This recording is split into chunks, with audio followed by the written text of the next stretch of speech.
Move a motion at the call of the chair.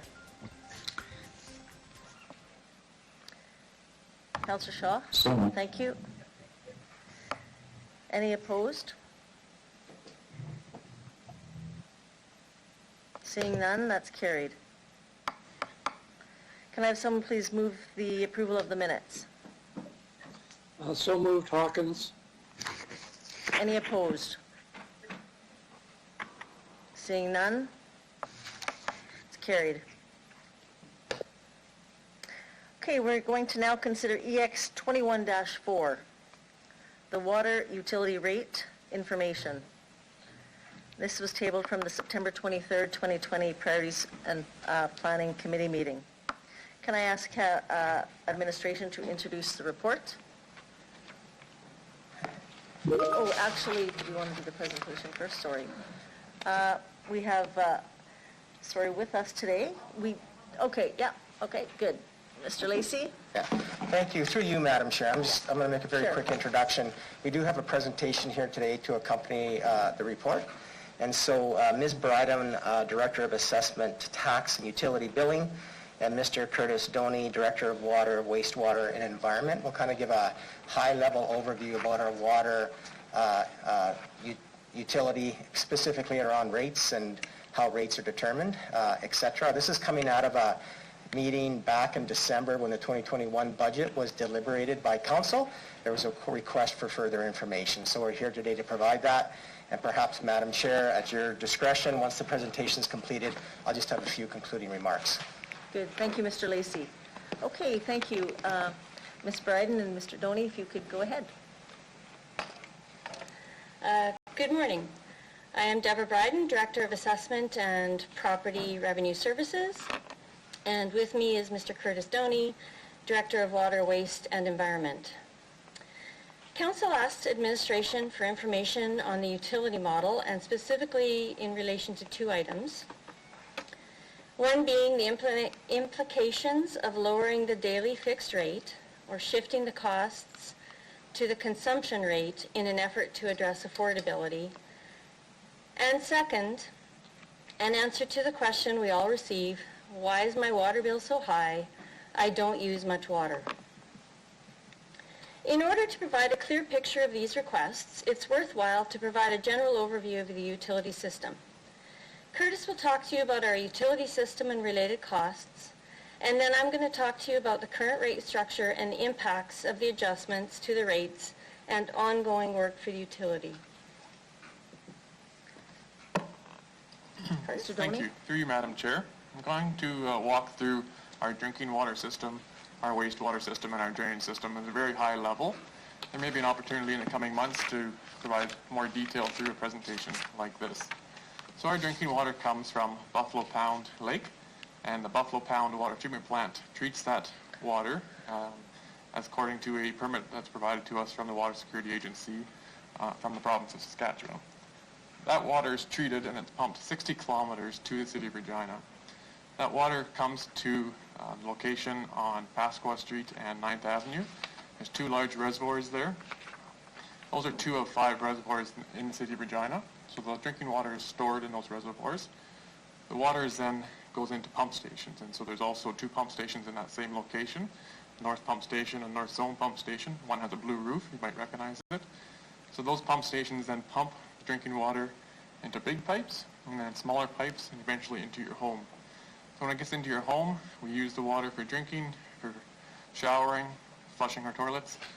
Once we are done with water, it goes down the drain, and it enters our wastewater system. Very similar, it starts in small pipes and goes to larger pipes, and will likely end up into a wastewater pumping station. There's many wastewater pumping stations in the city of Regina, primarily because we're relatively flat. So those lift stations literally lift up the wastewater and then allow it to flow by gravity again. All the wastewater, the majority of the wastewater in the city of Regina ends up at the McCarthy Boulevard pumping station, which is the largest wastewater station on McCarthy Boulevard. From there, we pump it approximately 5 kilometers to the west to the wastewater treatment plant. And the wastewater treatment plant treats the wastewater and it goes into Wascana Creek. And so the wastewater treatment plant has undergone major renovations in the last few years to meet new regulatory requirements. Along with that, we have a stormwater system. So the stormwater system is when the rain falls and the snow melts and it goes into catch basins. So the catch basins are connected to small pipes and the larger pipes, and that goes to Wascana Creek untreated. So the big difference is that our stormwater is untreated and our wastewater system is treated. So with all of this infrastructure, there are many different challenges and opportunities. Some of the opportunities is to work with residents to further understand the system and to adjust behavior to ensure that we have a sustainable system. For example, not putting fats, oils, and grease into our wastewater system or using the water at a certain time of the year. Some challenges, though, is that aging infrastructure. So some of our pipes are from the early 1900s. It's also important to try to keep our drainage system and our wastewater system separate. Extreme weather, power outages, as we've recently seen, floods and droughts have a big impact on the utility system.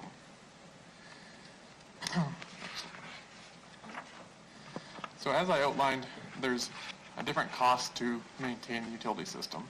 The majority of the costs are fixed costs, so all that infrastructure I spoke about is required to be there regardless of how much water we use. The hydrant is there, ready to be used, even if we never use the water. So all the pipes, all the pumping stations, all the treatment plants are there, and that's our fixed cost. Approximately 80% of our costs are fixed, and they're unimpacted by consumption. However, if we do use more water, there is a slight increase. Approximately 20% of our costs are based on variable cost. So more electricity, or we buy more water on Buffalo Pound. But the main message here is that most of the costs are fixed, that the infrastructure has to be in place, has to be available and ready to use when we need it, regardless of how much we use. And now Deb will talk a little bit about the revenue side. So, the rates. As we've mentioned, the city's utility is a full cost recovery utility, which means that we charge fees to the users to recover the full cost of the service. It's important that we consider all the costs of the operating system to ensure that we have the financial resources to provide the service. Our rate structure uses fixed and volume or variable rates. Fixed rates are referred to as the daily base charges on your utility bill.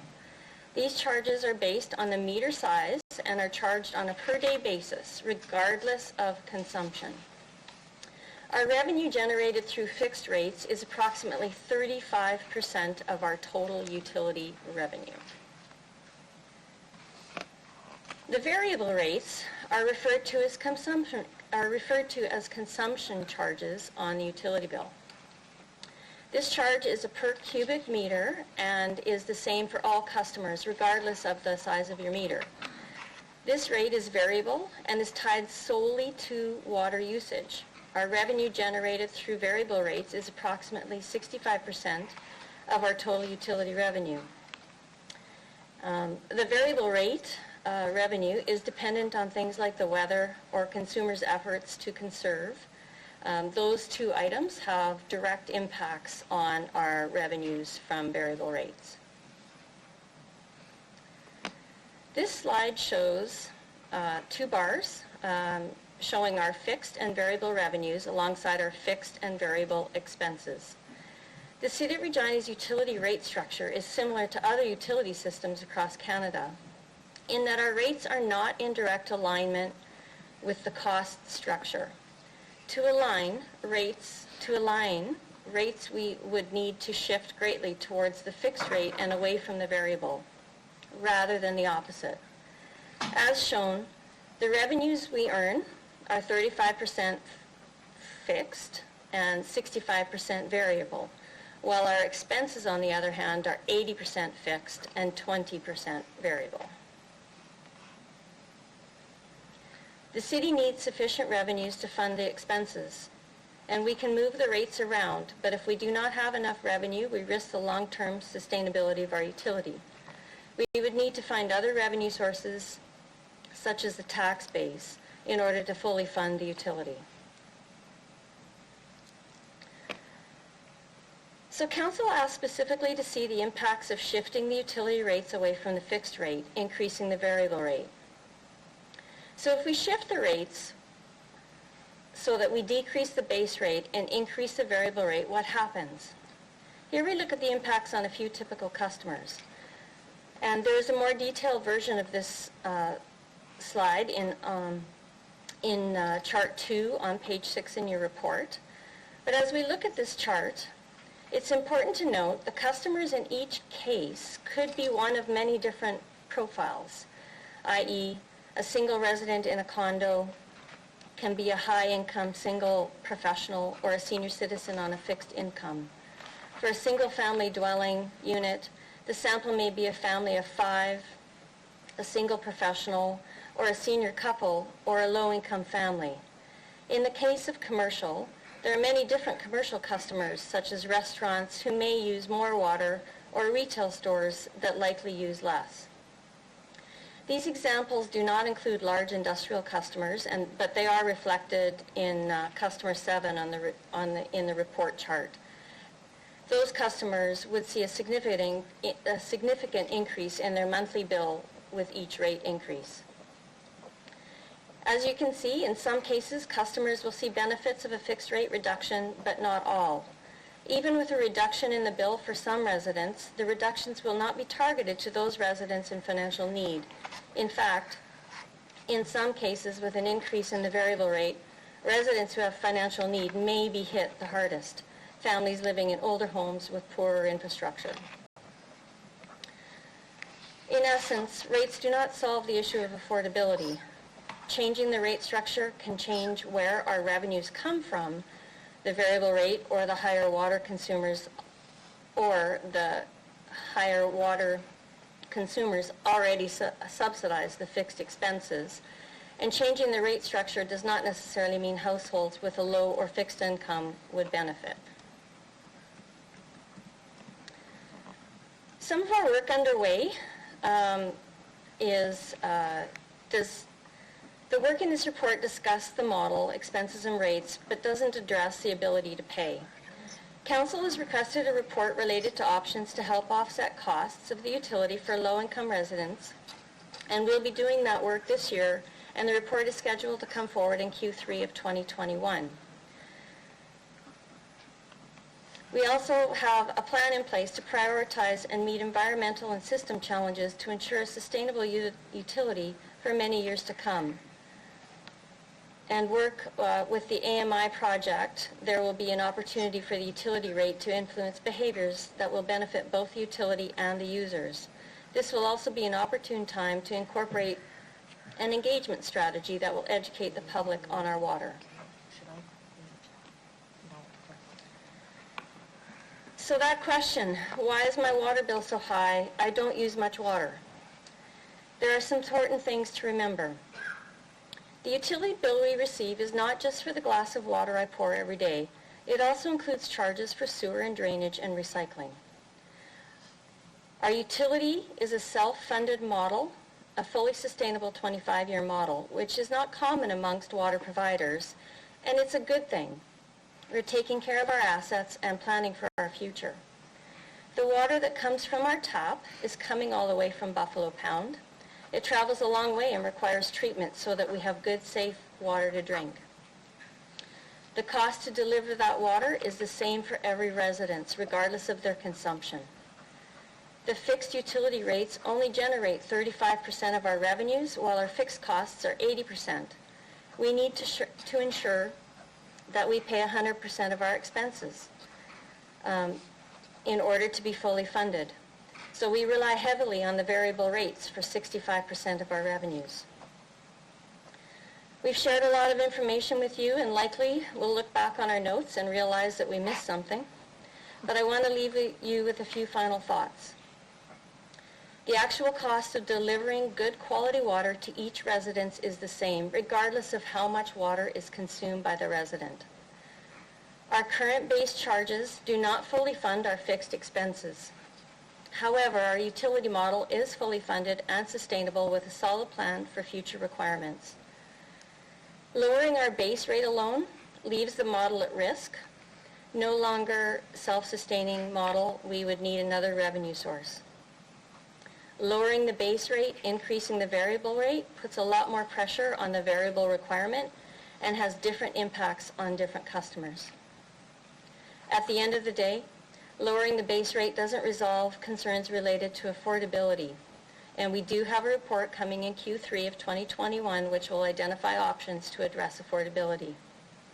Also, the AMR and AMI project will also help identify alternate ways to charge for our utility. And with that, Curtis and I would be happy to answer any questions you may have. Thank you very much for the presentation. Is there any questions at all? Mr. Lacey, did you want to just open up? Yeah. And then they can ask No, questions. thank you through you, Madam Chair. So thank you, Deb. Thank you, Curtis. I think you did a very good job giving an overview here. The only comments I really have is I just reflect back on the conversation as I recall that happened in December of 2019. And it was about getting a better understanding of the fixed and variable components of the utility rate charge with I think with a thought around if you change the ratio of those two charges, is there a way that you could maybe address affordability, the affordability question of water? And so I would really summarize the report before you here that I think it would be administration's view that changing the ratio of the fixed and variable components really doesn't address affordability because that just addresses your water consumption, which isn't necessarily tied to your income status. And so really, if you look at the options, and we call them options in the report, option one is really to come back with maybe a targeted program on what the options might be of a targeted program that addresses affordability. And while we call it an option, what I want to make clear for council members is that work is underway and a report will be coming back to you. So we're not really seeking any direction or permission to continue with that work. A motion's been passed. We're working on it. And in the second option, there is really just to highlight that if there was a desire to do a significant overhaul of the utility rate structure more broadly than just affordability, we would recommend that we kind of come back to that after we've implemented the new AMI or water meter system, because there will be different technology and different information or better information that we will have that would better inform that conversation. Thank you. Great. Thank you, Mr. Lacey, and thank you for the presentation. Councillor Stadnichuk, you have a question? Yes, I do. Thank you. Through the chair, I'd like to thank the staff for the presentation. It was very informative, and I'm really looking forward to seeing the report that comes forward in Q3 on affordability. I do have some questions that I just want some clarification on. So I understand now that 80% of the costs are fixed for those utility costs. However, over the last 10 or 15 years, there's been significant increases to the utility rate. So I want to get an understanding of, it seems like we have been funding the utility quite a lot. So I'm just trying to get an understanding of where that money, how that money has gone into the costs. And the second question, and I'll just ask both at the same time, the second question through the chair is, when we have new subdivision developments, is the cost of the new infrastructure in terms of the water, sewer, storm drainage infrastructure, is that covered by these, I can't remember what they're called, service development fees? So if you could answer those two questions, thank you very much. Thank you, Councillor Stadnichuk. Who'd like to take that question, or both those? Mr. Doney? Through you, Madam Chair. So as mentioned, the utility rates have gone up over the last 10 years, and primarily where that funding has gone to is investing in our infrastructure. So our renewal programs for our water, wastewater, and drainage, and primarily our underground pipes. So we now are implementing our water and wastewater master plan that have shown that we need to continue to invest in that underground infrastructure to reduce the number of water main breaks and to reduce sewer collapses on our wastewater system. So if we look back over the last 10 years, we've significantly increased the amount of money we put into our existing infrastructure.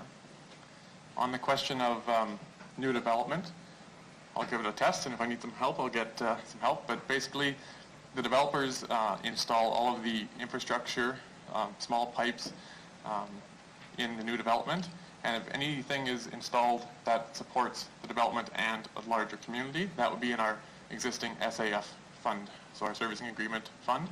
So it's the small stuff is installed by the developer. A large pumping station, for example, may be installed by the city, but through the servicing agreement fees. I'll just ask Diana to confirm or Great. adjust. Anything to add, Ms. Harlech? Sorry. Thank you. Through you, Madam Chairman. That is correct. And the portions that are attributed to any of those major projects are only the portions that are attributed to the growth component. So it might not be the 100%. It's usually a portion of, because there'll be benefit to the existing community. Right. Good. Thank you. Through the chair, would I be able to do one follow-up question? Absolutely, yes. So with the increases that have happened, I would actually like to see the what the total amount has been and how that's been invested, but at a later time that could happen.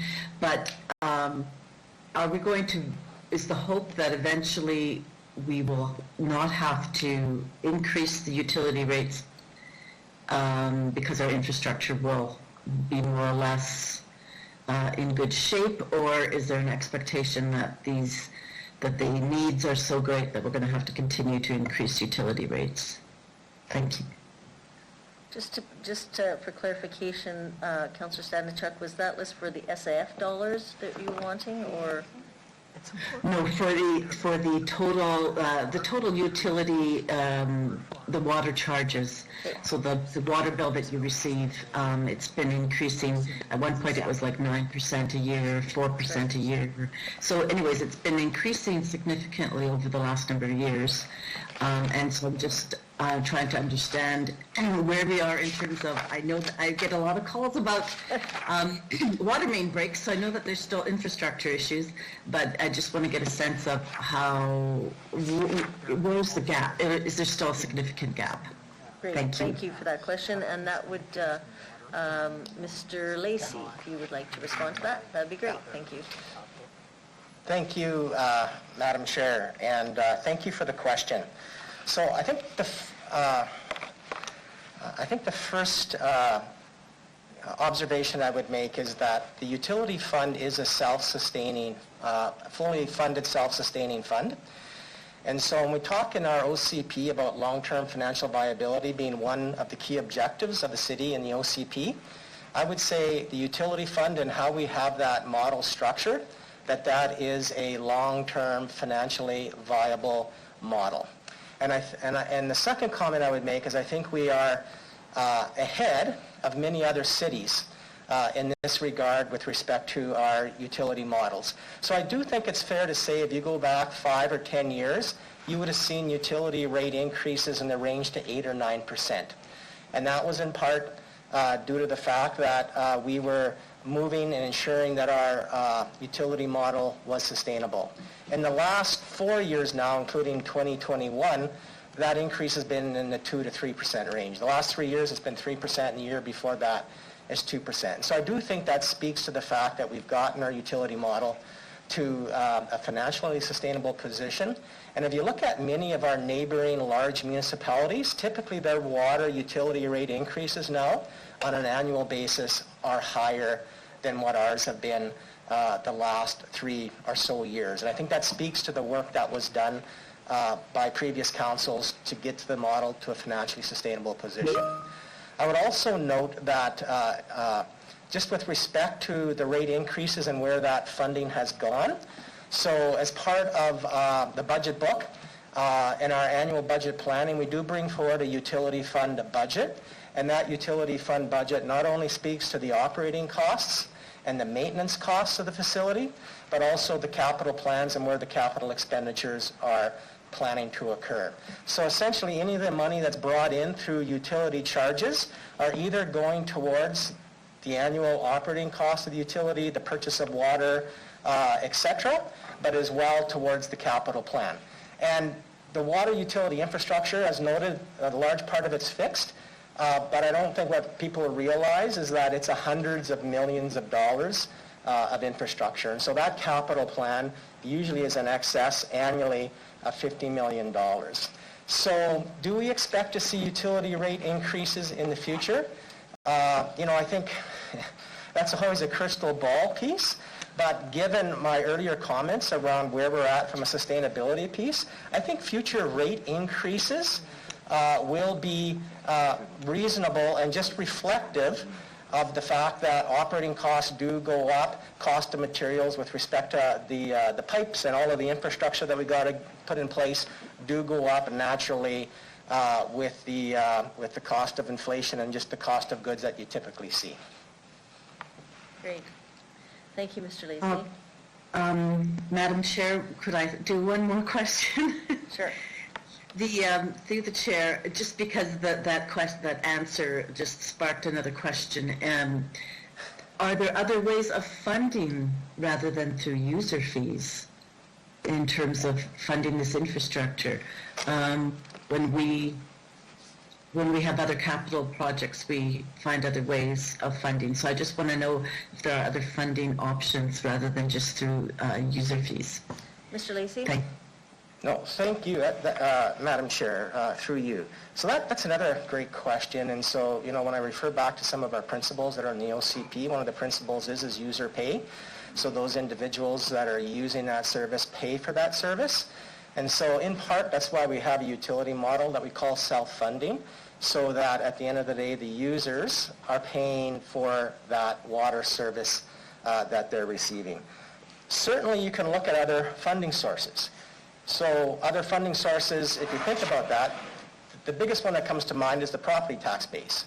So you could decide to move away from, council could decide, as an example, to move away from a fully funded, sustainable utility model that is sustainable through water utility rates that users pay, to some other system where for example, using property taxes to subsidize a portion of the utility costs. And some cities do that. That's not where we have gone with our model. And if you think of other sources, sometimes we'll come to council to borrow money. And sometimes that will happen with the utility capital program as well. If we don't have enough money in the reserves, it's fairly rare, but from time to time we'll come forward and seek borrowing approval. At the end, the repayment of that loan, the principal and the interest, comes out of the utility fund, comes out of the water rate charges that we charge residents and businesses that use the water system, because once again, it's a user pay model. Thank you, Mr. Lacey. Thank you very much. Councillor Stevens. Thank you. I just want to thank Curtis, Deborah, and Barry for the report as well as the presentation. It really did clear up a lot of questions that I had. I think the lesson here, and correct me if I'm wrong, is that you can't escape the costs associated with treating, processing, and delivering water to the city of Regina. It's just a matter of how we pay for it.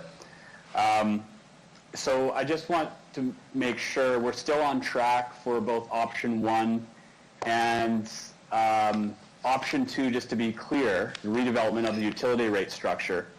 That will come down the road after we've dealt with the metering infrastructure. Is that correct?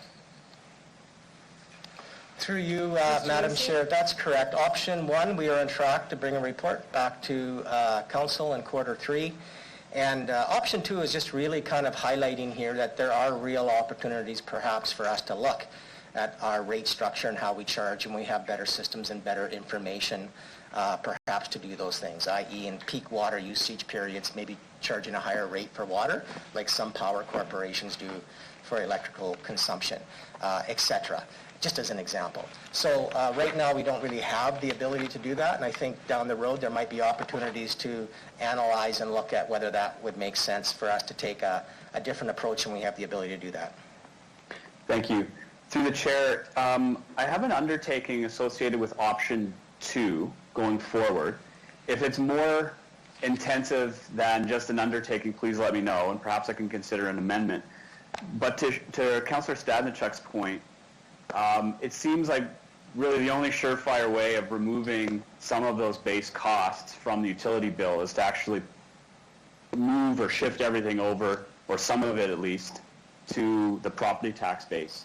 Would it be feasible to provide a high-level assessment when the report on option 2 comes forward as to what that would look like and what it would do to the utility model?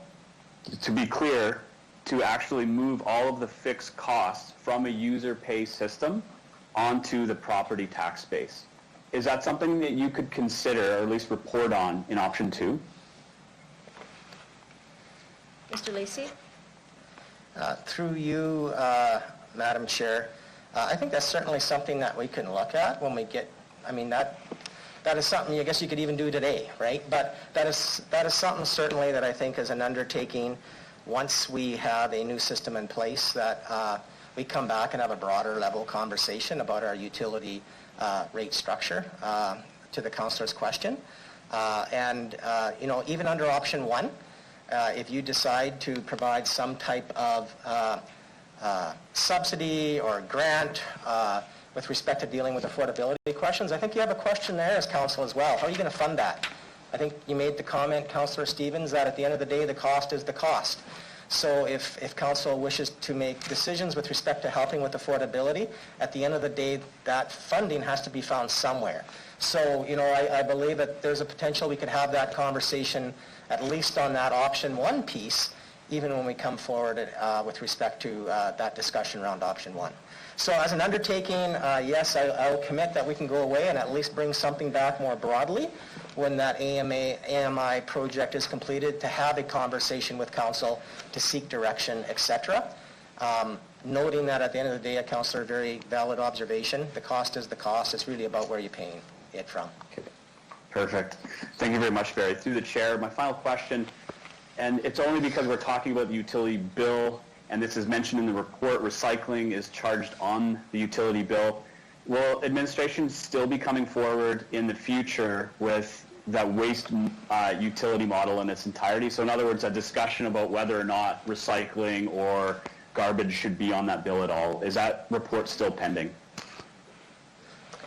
Thank you. Mr. Onright? Through the chair, Councillor Stevens, can you repeat the question again? I'm asking specifically about the recycling charge that's on the utility bill. We've had a discussion in the past about turning waste and recycling into a utility model. Is there still a report coming forward on whether or not we will talk about garbage or recycling and whether or not it's a standalone utility and whether or not it will appear on the utility bill? Mr. Onright? Through the chair, yes, there's a report coming forward. It'll come in the end of Q3 or end of Q4 in 2021. We're collecting the data from the organic pilot project because that will feed into this report also. Okay, perfect. Through the chair, and just to be clear then to that point, council will have an ability to decide whether or not any waste services still appear on the utility bill, or if it's covered entirely by property taxes. Is that correct? Through the chair, that is correct. Perfect. Thank you. That's all I have. Councillor Fundura?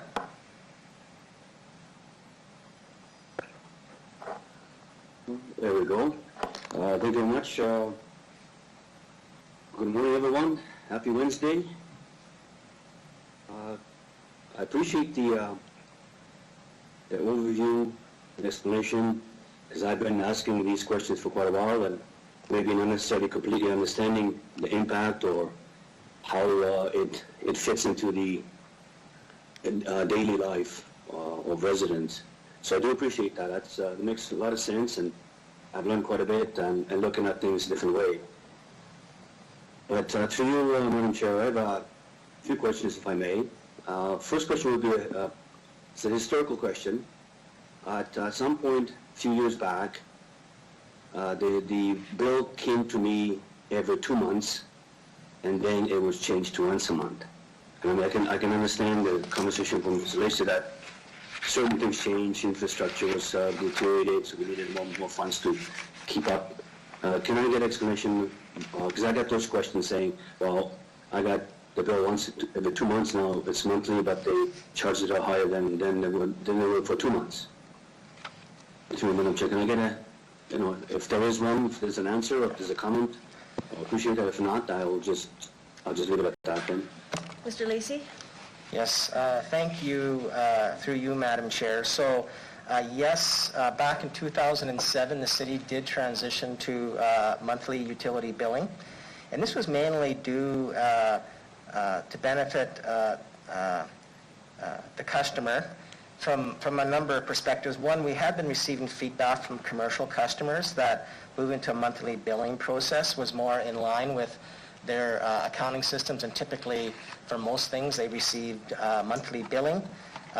It also allows residents to identify potential leaks sooner, so their utility bills go up substantially. They have noticed much sooner with respect to utility leaks. And we felt it was just more manageable from a customer's or residents from a billing, from a budgeting perspective, that you get a monthly bill as opposed to a bigger bill every 2 months. And I understand as well it was just identified as an opportunity for improvement under the core services review that the city had undertaken 10 or 15 years ago with respect to billing practices. Okay, perfect. Thank you, Salesi. To you, Madam Chair, again. That brings the question. We talked about losses and leakage and all that.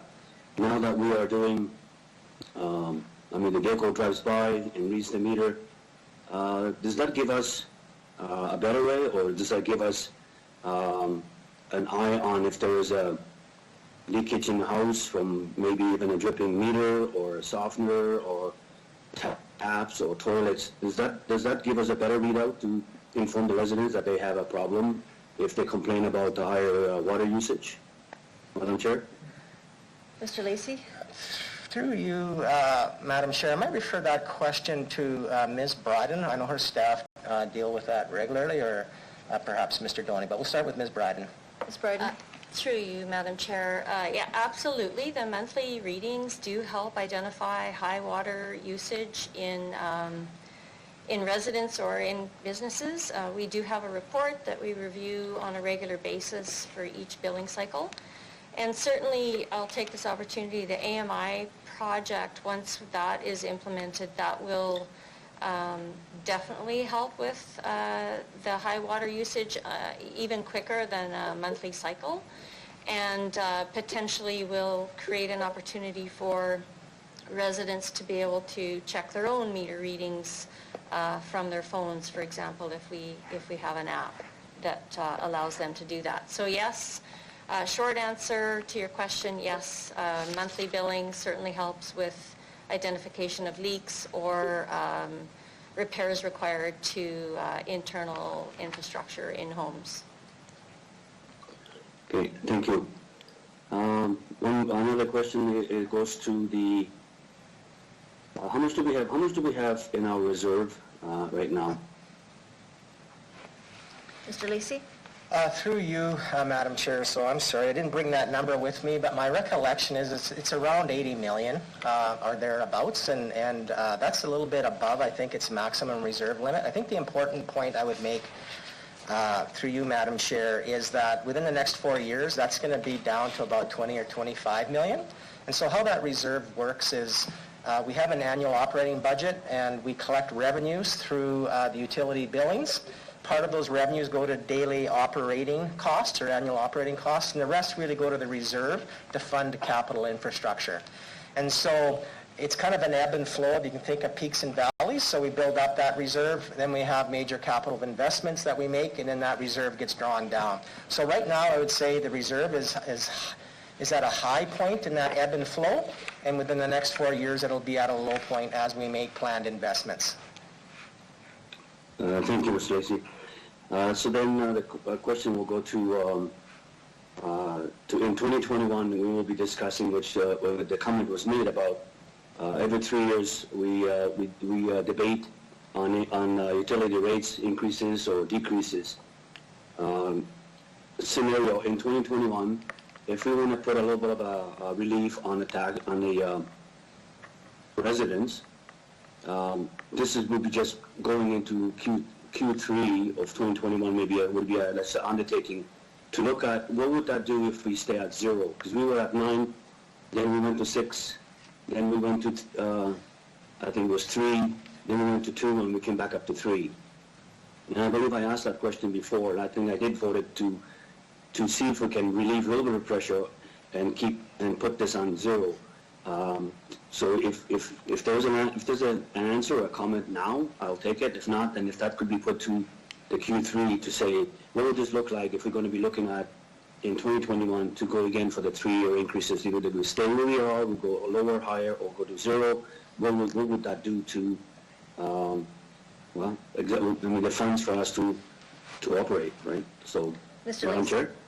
So through you, Madam Chair, so I think as I've discussed with Council before, 3 years ago, Council approved a 3% mill utility rate increase for 3 years. 2021 is the last year of that utility rate increase. So hopefully I'm answering your question, Councillor, when I say that yes, as part of our budget planning for 2022, we'll be back in front of you in quarter 3, early quarter 4. With the 2022 budget process, and as part of that we will have to come forward, talk about what we're recommending for utility rate increases going forward, whether that be another 3 years of pre-approved utility rate increases or whether we move back to an annual utility rate increase. And certainly at that point in time we would be obviously have a discussion and be providing council with options about what that utility rate increase would be. And what the impact of either having a lower utility rate increase is or a higher utility rate increase in the upcoming year or over a specified time period. So I believe, Councillor, that to answer your question, we will be coming back with that discussion as part of next year's budget process, which will be through quarter 3 and early part of quarter 4. Okay, I appreciate that. Thank you. And I promise one last question. For us to, because processing and producing that glass of water is costing us quite a bit to get it to the tap and to that glass. Just when I kind of hear getting a better source of water, meaning is we've always talked about getting a little bit more water through from the Diefenbaker into the Buffalo Pound. Because a couple of years ago we had a problem that we had 2 more days left of water because of Buffalo Pound is only 5 meter deep, and it's causing an issue. Having better water, would that improve? Well, I mean, anything better should be, but having better quality of source of water to treat, would that make a difference in the cost and delivery?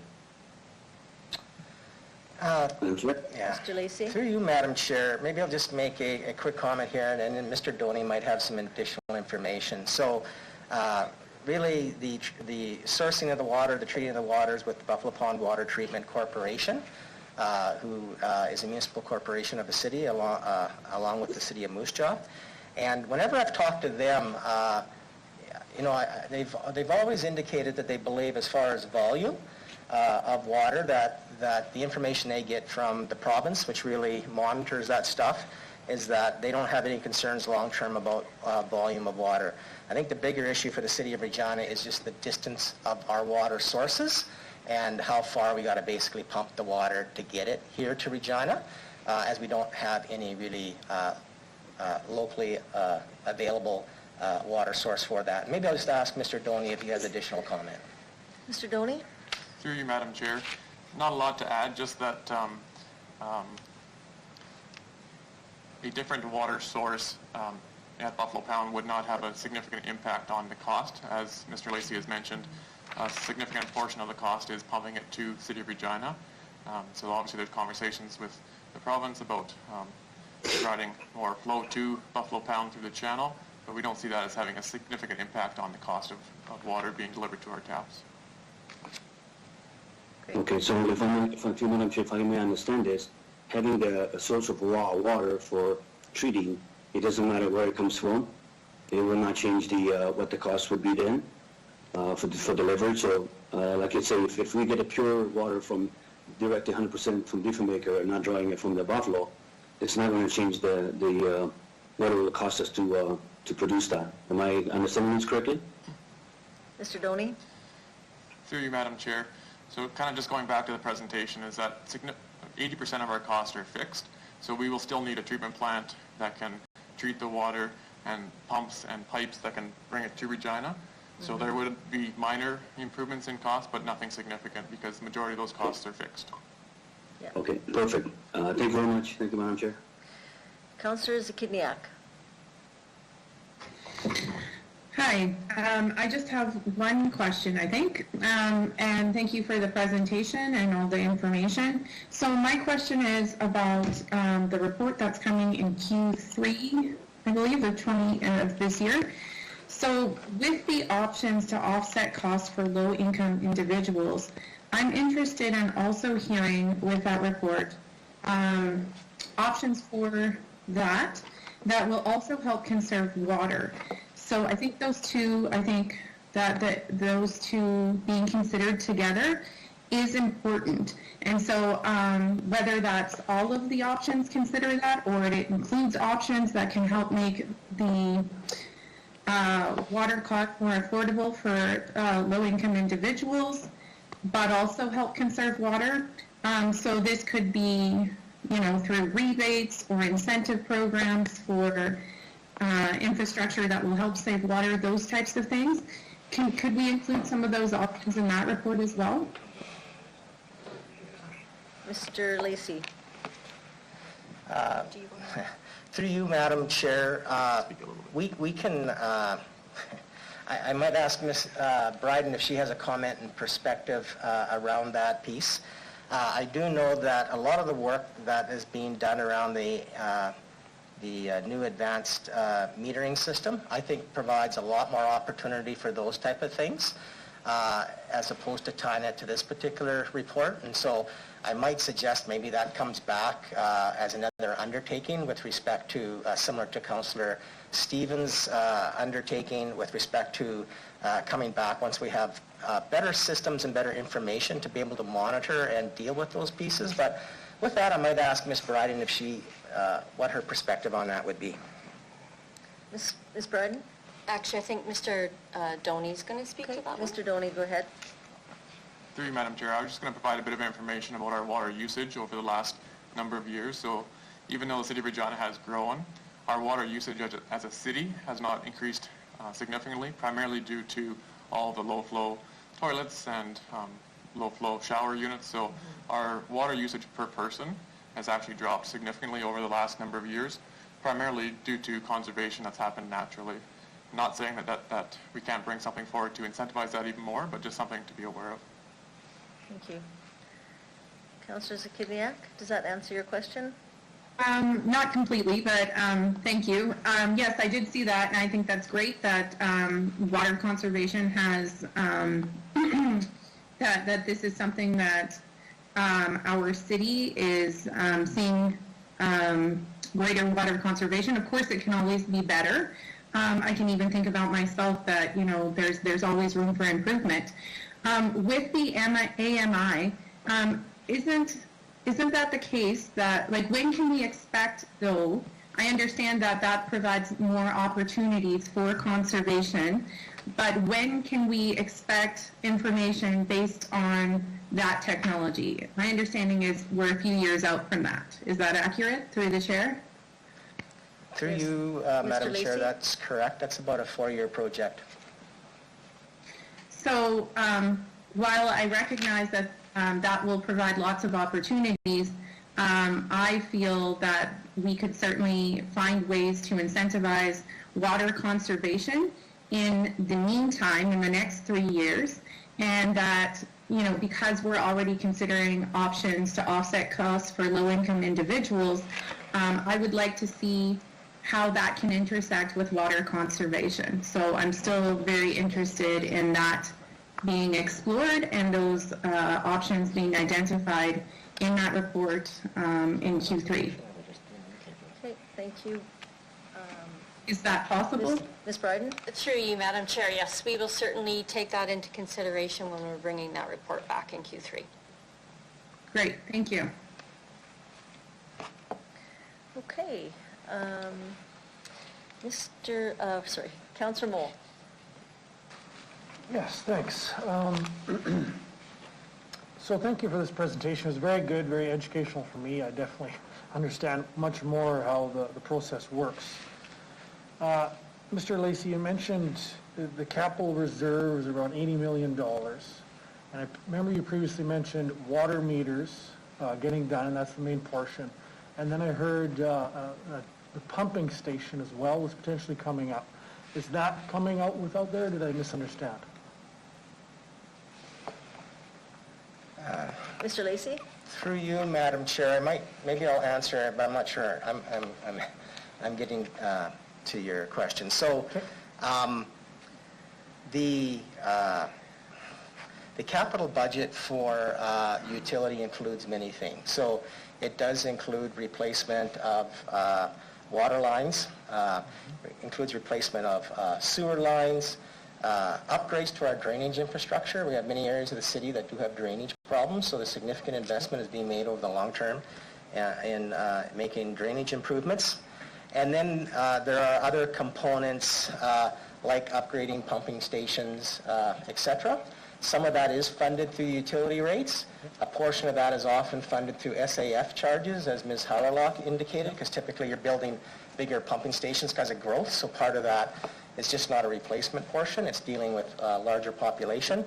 And then there's, I would call, some ancillary pieces like water meters in businesses and residents' homes. And so the capital budget encompasses all of those pieces. And so when the utility model is developed, we look out 25 years and make estimates on what the state of our infrastructure is, the age of the infrastructure, what type of replacements have to happen. And then from that, you kind of work backwards from that to determine what your utility rates are and how you build up that reserve to basically fund those major investments as they happen. So I don't know if I've answered the question or not, but if there's further clarification I can provide, certainly will do so. You answered this question and my next one, okay? So through the chair, now I understand the water rates, 35% of the revenue is from fixed rate, 65% is from variable rate. So I'm just curious, in comparison to other cities, what does the city of Saskatoon do? That's probably the best comparison. Who wants to take that one? Me? Ms. Bryden? Through you, Madam Chair, based on the research that we have done to date, that 35-65% ratio is pretty common amongst municipalities. And again, it's just a matter of the makeup and the, it seems fairly common. I can't specifically say right offhand exactly what the City of Saskatoon's split might be, but it is fairly common across municipalities. Thank you very much. Thank you, Councillor Mole. Mayor Masters. Thank you. Through you, Madam Chair. Thanks very much for the presentation. Information is very appreciated. I do have a question about the AMI, the Advanced Metering Infrastructure. Do you have a sense for other municipalities who have used this type of technology for the findings that come out of it, or is it just more of a more precise measurement of who's using what? Do you have any sense for other municipalities who have installed it, any lessons learned that they didn't perhaps know before? Ms. Bryden? Through you, Madam Chair, so I might start and then Mr. Doney might add in.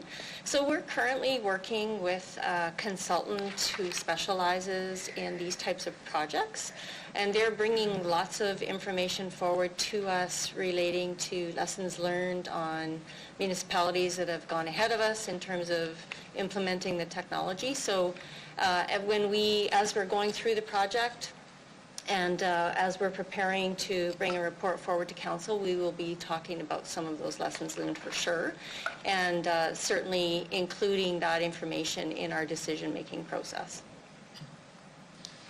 I'll just add one thing that we've heard already through you, Madam Chair. Yeah. One thing we've heard through our consultant is one of the largest benefits is the engagement with customers. So now you're putting the power in their hands to understand what they're using for water. So if they flush the toilet, they could actually go to their phone and see their water meter go up. So you're able to allow customers to change their behavior if they choose to do that, to reduce their water consumption. That's one benefit that the consultant has shared with us already. Okay, so sorry. I appreciate that because I think that leads into a little bit of what Councillor Zakidniak was suggesting in terms of having some power over your own data and usage, and if you want to conserve, you'll actually be able to watch it. But, so we're investing in the AMIs. Is that the reason we're investing in them? This is kind of where I'm trying to get to, is we made a decision to spend the money to invest in them. The reasons for doing that were? Mr. Doney? Through you, Madam Chair, the primary reason that we're investing in new water meters is because the existing water meters are at the end of their life. So they're approximately 20 years old. So there's significant cost in new water meters. There is and as the technology changes, now that's referred to as AMI, Automated Meter Infrastructure. And so it's the additional infrastructure that comes along with the water meters. So the primary reason that we're investing is because the existing ones will fail at the end of their life. And so the added benefit is that we'll have the AMI portion, which allows us to have better track of water usage and put more information into customers' hands. Okay, no, I'm good with that. Okay, so having said that, my next question is actually for Councillor Stevens.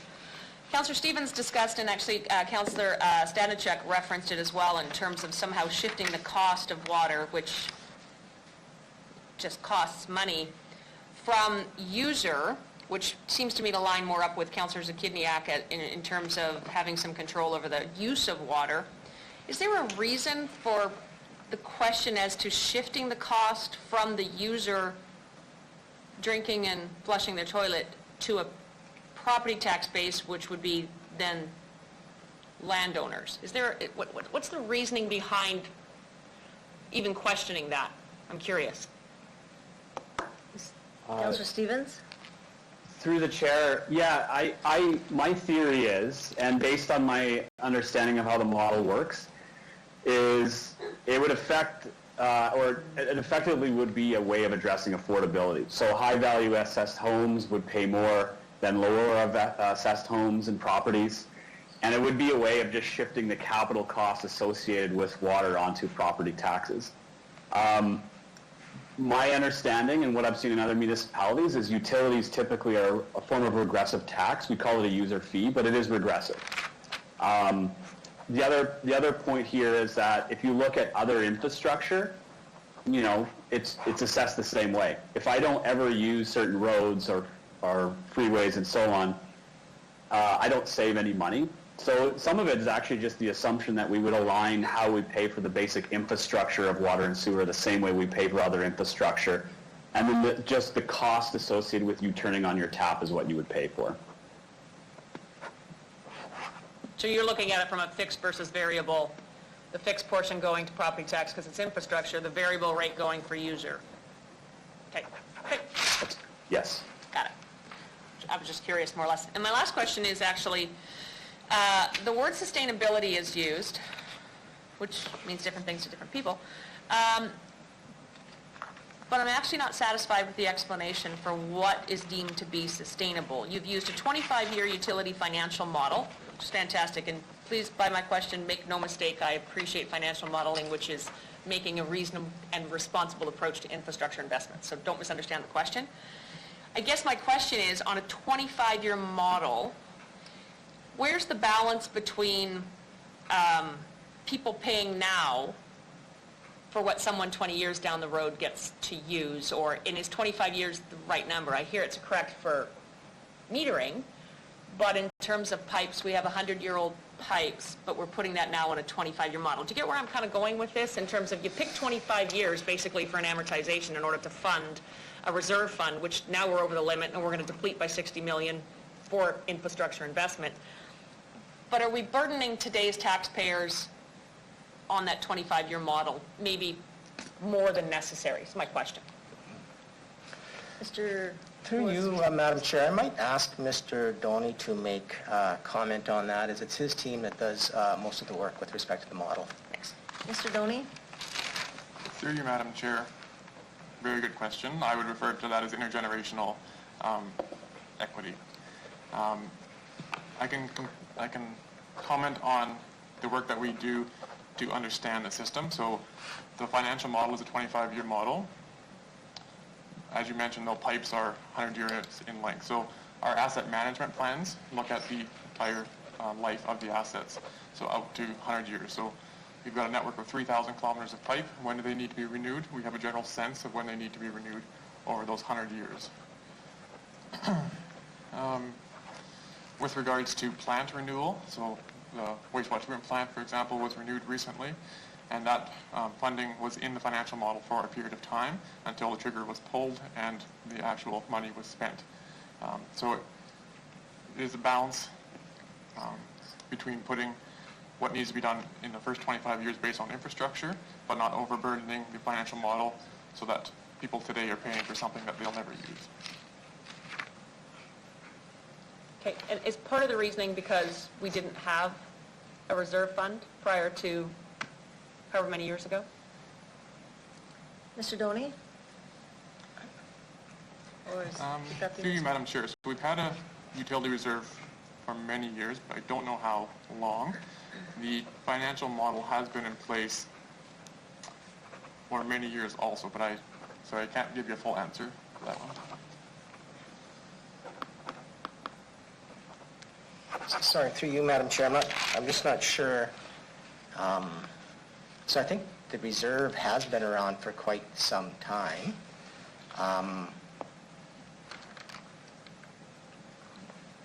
So maybe I just ask for clarification with respect to, 'cause I feel we're not answering the question. So, No, and that's okay. Sorry, Mr. Onright would like to chime in. Go ahead, Mr. Onright. Through the chair. So I'll maybe just add, so that a lot of our work today, what we look at is in 5-year buckets.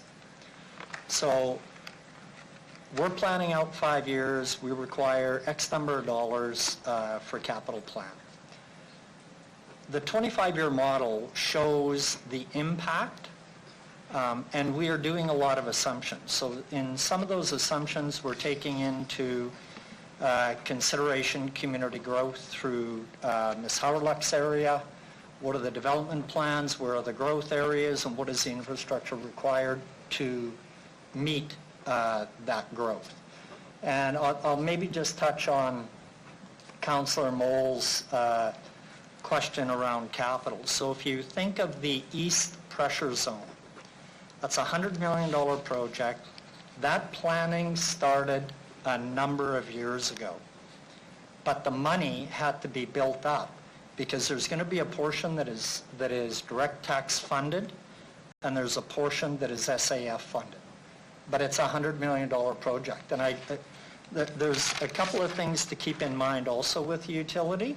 This is a highly regulated area. Our wastewater is regulated, our drainage is regulated, and our freshwater is regulated. So we don't, if there is work that is required, we don't get an option to say, we're going to postpone that for 10 years and not do it. Right? We have to meet that regulatory compliancy in whatever area it's in. But our planning is essentially in 5-year buckets. We look out 5 years, build that plan, but we're always looking at 25 years to make sure the money is going to be there in each of those 5-year buckets as we move forward. Hopefully that helped kind of understand the utility itself. I don't know that I answered your question, Mayor Masters, but we certainly can do more work, you know, if you require more information. I don't need you to do more work, trust me. No, the question was if we have residents sitting at home going, my water bill is going to go up another 3% this year. Councillor Stevens had asked last executive committee, what would be the impact if we actually just froze that at zero?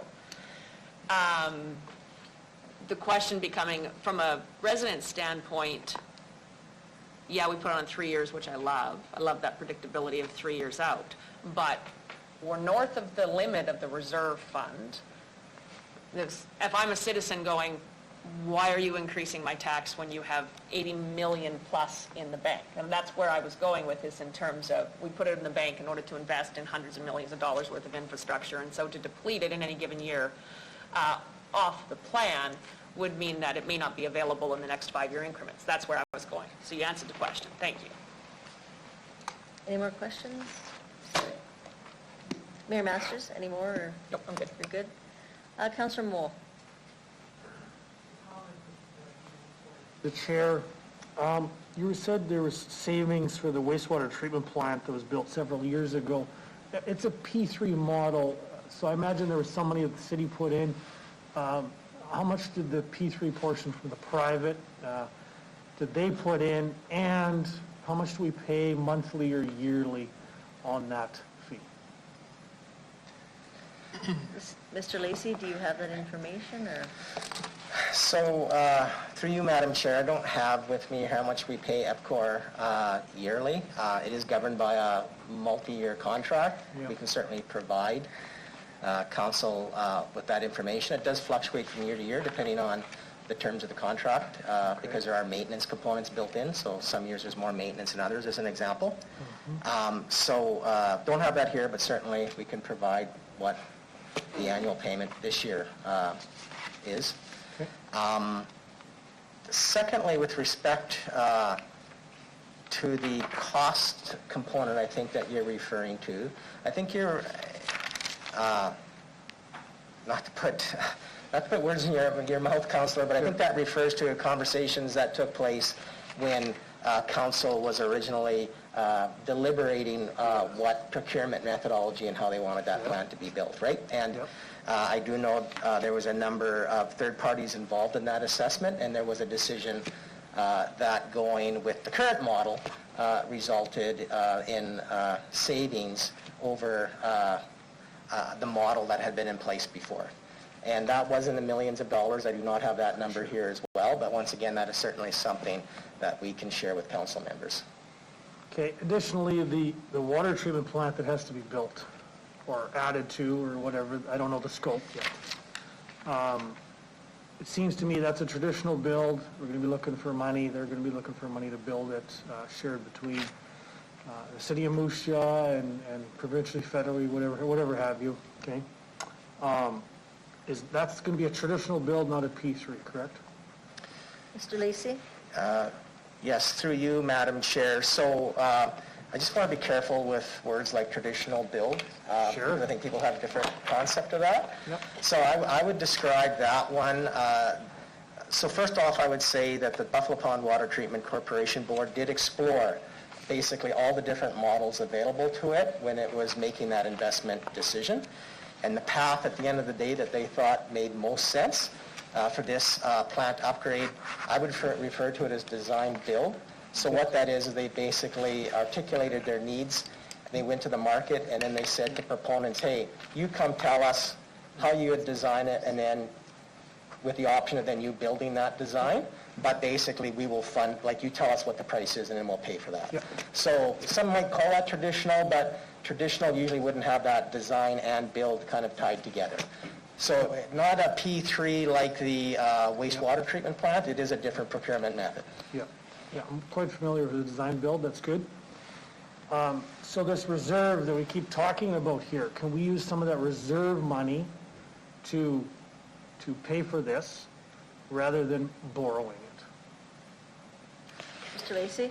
So through you, Madam Chair, so the portion at the end of the day that the city will be responsible paying for that, because there is going to be substantial third-party funding from the other levels of government, will be our ownership share of the municipal portion that has to be funded by the plant. We will be coming forward with a report on how we're going to finance the municipal portion here, I would say within the next month. And that will look at the various options available to council to do that. I would come back to the fact that, I think perhaps that would be a better discussion to have when we bring that report forward. Because you'll see the broader, council will have the opportunity to have that discussion when we bring that report forward and how we'll finance it. Thank you. Thank you. Seeing no further questions, I just have a couple of comments. Just on Councillor Stevens' comment about looking at different way of paying for it, moving it to more of the property tax. has for the fixed costs, has that been done in other municipalities that we know of? Through Madam Chair, perhaps I'll ask Ms. Bryden if she Ms. has Bryden? any information, or Mr. Would you- So I think Mr. Donnie will Mr. answer Donnie, okay. that one. Through you, Madam Chair, I don't have specific details if the fixed costs have gone to the tax base, but I am aware that across different cities in Canada, some of the costs are on the tax base, and in some cities, all of the costs are on the tax base. So I don't know if it's gone down the road of specifically putting a fixed cost on there, but there is some split that has been predetermined that is on the tax base. Thank you. So the report or the undertaking that Councillor Stevens has asked for, I would also appreciate the impacts from those cities and the outcomes that have impacted those by putting and increasing those fixed costs on the tax base. I would like to see both, the other sides of the impacts from that. And I'll just make a comment is that we have one taxpayer, and we continue to want to add this or, to the tax base. And when I look at fixed costs, I think of fixed costs as in that's the piping that gets everybody water.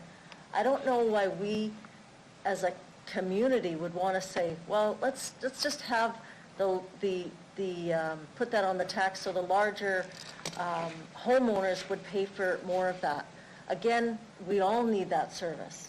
So, a point is that we have municipalities around this city that have a lot lower taxes, and I think we have to remember that if we want people to remain and we continue to hear that we have some of the highest taxes or higher taxes, I think we have to really, really be careful when we're looking at the fixed costs of infrastructure. In Councillor Zakidniak's comment, I appreciate the consumption, and I would like to ask, how do we, I would like to see more of what she's suggesting in consumption. And so can we, with the undertaking that she had asked, can we find out what other municipalities are doing and have that come back in the report as for incentives, not just for the low income, but for everybody across the city that we can do that for? That's what I would like to see. Can that be done?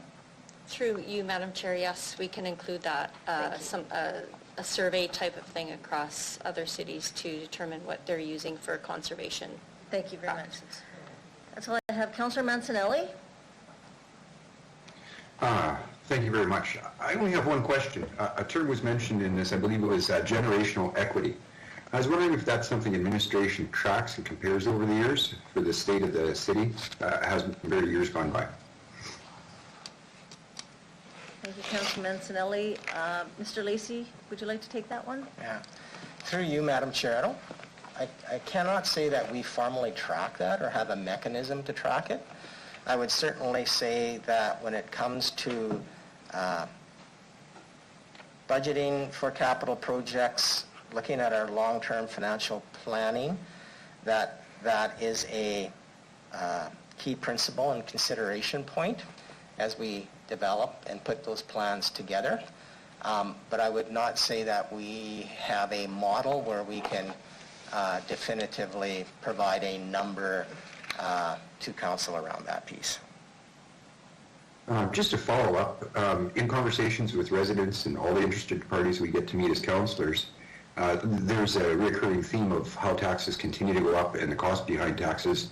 When I have meetings with administration and I get the information on the city and how we got to this point in time, that generational equity, I believe, comes into a big piece of the decisions we make and the burdens behind the taxes. I'd be interested if you can share some of that information in some type of concise manner, if you have the data to share it that way, just to help us give a little weight to the decisions we're making and make sure there's not assumptions of the state of the city as we live in it today compared to the past, and hopefully make it better for the future. My only questions and comments. Thank you. Thank you, Councillor Mancinelli. Okay, no, I don't see any more questions. I will ask the clerk to call the vote. You just need someone to move. Oh, can I have someone move, please? I'll move. Move the report. Andrew. Thank you, Councillor Stevens. Mr. Clerk? Thank you. I will begin with Councillor Stevens, please. In favor. Councillor Stadnichuk. In favor. Councillor Hawkins. In favor. Councillor Findura. In favor. Councillor LeBlanc. In favor. Councillor Shaw. Councillor Zahidniak. In favor. Councillor Mancinelli. In favor. Councillor Mole. In favor. Mayor Masters. In favor. And Councillor Bresciani. In favor. Passes unanimously, Deputy Mayor. Thank you, Mr. Nichol. We'll now consider the EX 21-5, the sponsorship and naming rates and advertising policy. We'll let them, okay. I'll ask Ms. Folk to introduce the report. Thank you very much. Through you, Madam Chair. What's in front of you today is a formal policy for council consideration for the evaluation and entering into sponsorship, naming rights, and advertising agreements. And it's coming to you for consideration. Of course, naming rights and sponsorship agreements have the potential to foster new partnerships as well as generate revenue for the city. Of course, one of our community priorities in our official community plan is to achieve long-term financial viability, which includes searching for new ways to generate revenue. There has been a growing acceptance of naming rights and sponsorships, both within our community as well as other municipalities across the country. The program does provide an opportunity to develop a new revenue stream to fund important work to advance our community, as well as a consistent means to evaluate, negotiate, and approve sponsorship, naming rights, and advertising opportunities. Funds earned through the program will be credited to a specific revenue account as part of the general revenue and allocated by council through the budget process. So what we're looking for today is approval, consideration, and discussion in terms of moving forward with this formal policy. Of course, council did previously approve moving forward with development of this in end of November and approved operational funding in 2020. We were to bring back the policy for formal consideration just prior to program launch, and of course our team has been working diligently to get the program ready to launch in February. And with that, I myself, Ms. Svensson, and Mr. Nagin are available to answer any questions you might have. Oh, thank you very much, Ms. Folk. So can I have someone please move the report? I'll move it, Jason. Thank you, Councillor Mancinelli. Any questions? Yes, actually, I do have a question. Yeah, go ahead. Thanks. I noticed this report is to gain sponsorship in dollars for the city. In reading it, I noticed cannabis and alcohol were treated quite differently in how they were allowed to participate in this. I'm wondering why that is, and especially with cannabis being a new venture and something that's growing in the stock market quite widely in the first 2 years, and probably a lot of opportunity for investment and expansion. Ms. Folk? Thank you for the question, Councillor. Very good question. At this point, the federal government has strong regulations in regards to cannabis, and at this point, federally, we're not able to allow advertising for cannabis. Okay, thank you. Councillor Stevens? That actually answered my question. Thank you. Thank you. Councillor LeBlanc? Yeah, I'm actually just on the list to move an amendment to this document when it's the appropriate time. So if that's now, I'm happy to do it. Okay. Sure, I don't see anyone else. Oh, actually, there are, do we want to let other people speak first? Sure, if you're prepared to move it, sure, I guess we can do it now then. Great. So I would move an amendment to insert at item 4.3.3.8, reading, whose business is principally derived from the sale or production of fossil fuels.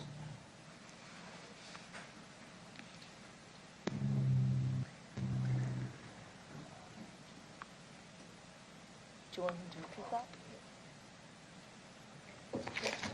For sure. Mr. Nichol? Thank you. So Through you, Madam Chair, to Councillor LeBlanc, I'm assuming then that what you are specifically asking for is a further restriction as outlined in the policy. So when you are listing 4.3.3, you want to add one additional one with respect to fossil fuels, correct? So you're making an amendment that the policy have an additional restriction, just so that we're clear on where this goes. Okay, thank you. Great, thank you for that clarification. We'll just let Amber get it up here.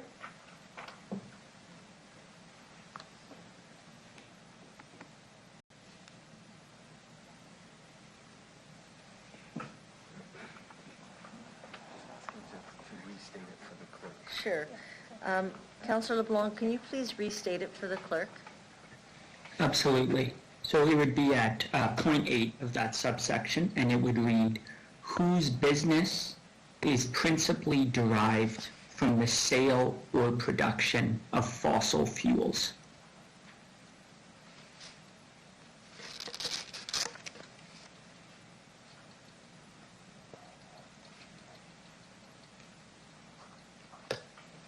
Okay. Yeah, we'll just confirm with the clerk that she has it, and then she can put it up.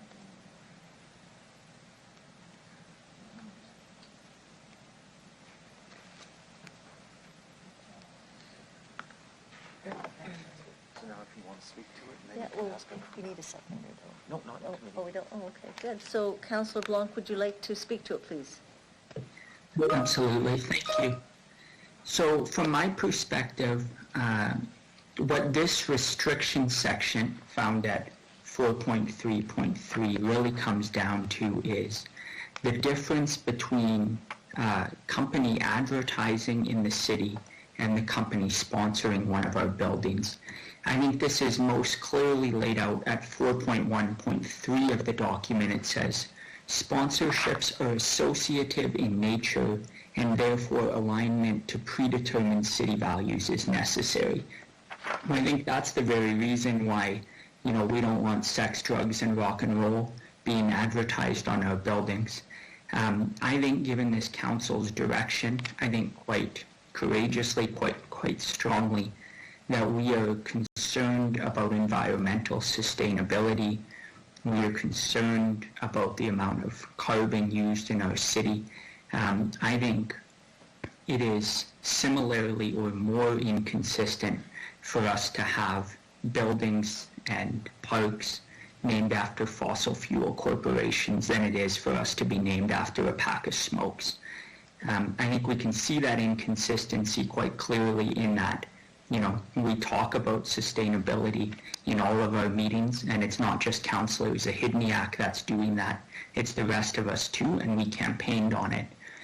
I think because having a city asset named after yourself does imply some city tolerance, at least, of what you do, and to some extent city acceptance of what you do. We cannot allow that to happen with fossil fuel companies who it is in their financial interest to continue pushing the continued use of carbon-heavy technologies, carbon-heavy fuel sources.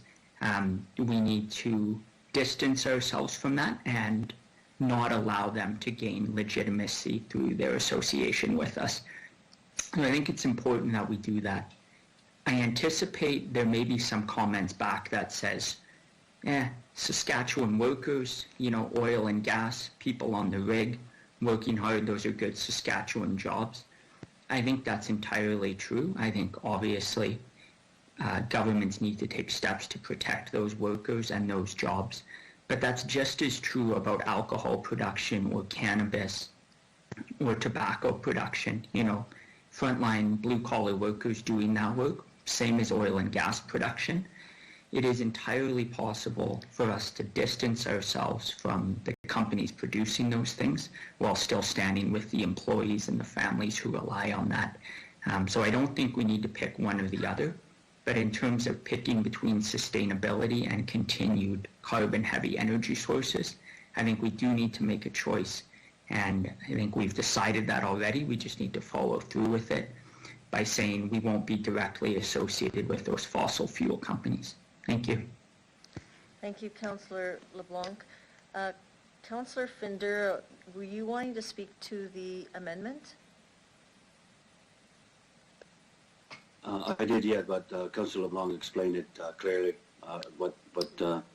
So the questions I had, he actually explained what the intent is, so I'm good. Thank you. Thank you. The clerk does have it up on the screen, so you can read the amendment. Councillor Moule. The motion, it was just in regards to the regular report. Oh, okay, sorry. Mayor Masters, is yours to the regular report, or is it to the amendment?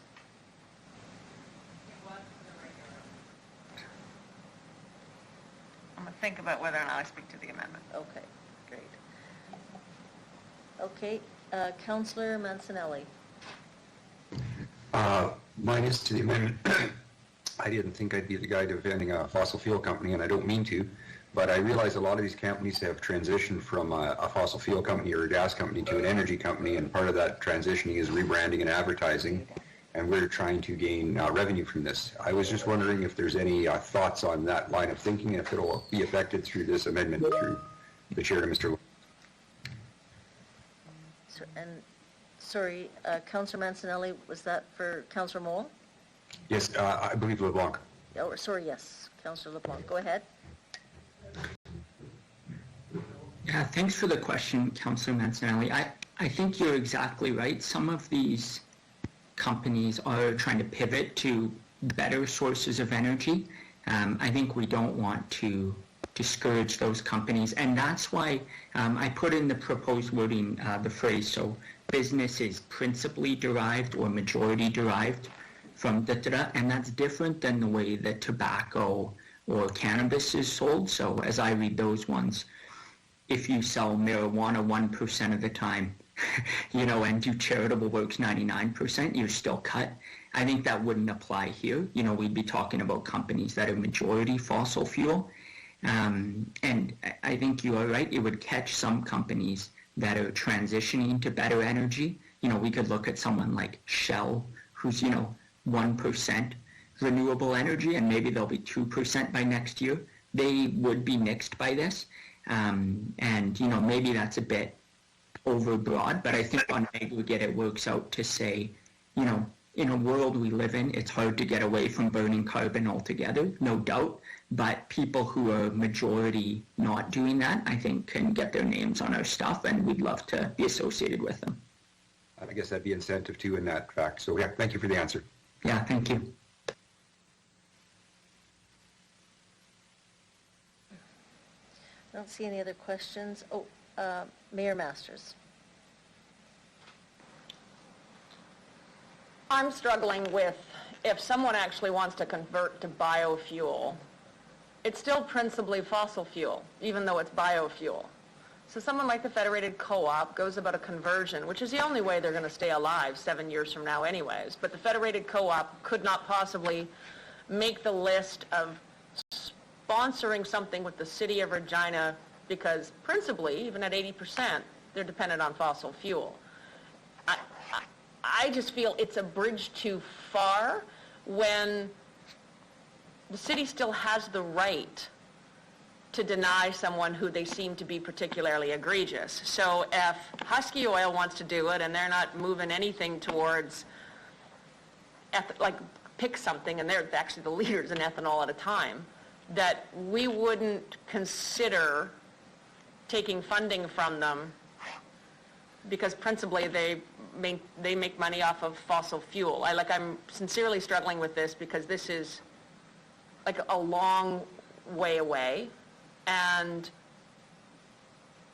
yeah, I'm really struggling. I just think that the city still has the right to make the decision, and if a gas company is going to give us a check for over $100,000, it's up to council to vote on it anyways. So it's overly prescriptive in terms of a policy when it could come forward and be something else. Anyways, those are just my comments on it. I'm having a hard time comparing Shell with sex work. I'm having a hard time. And to me,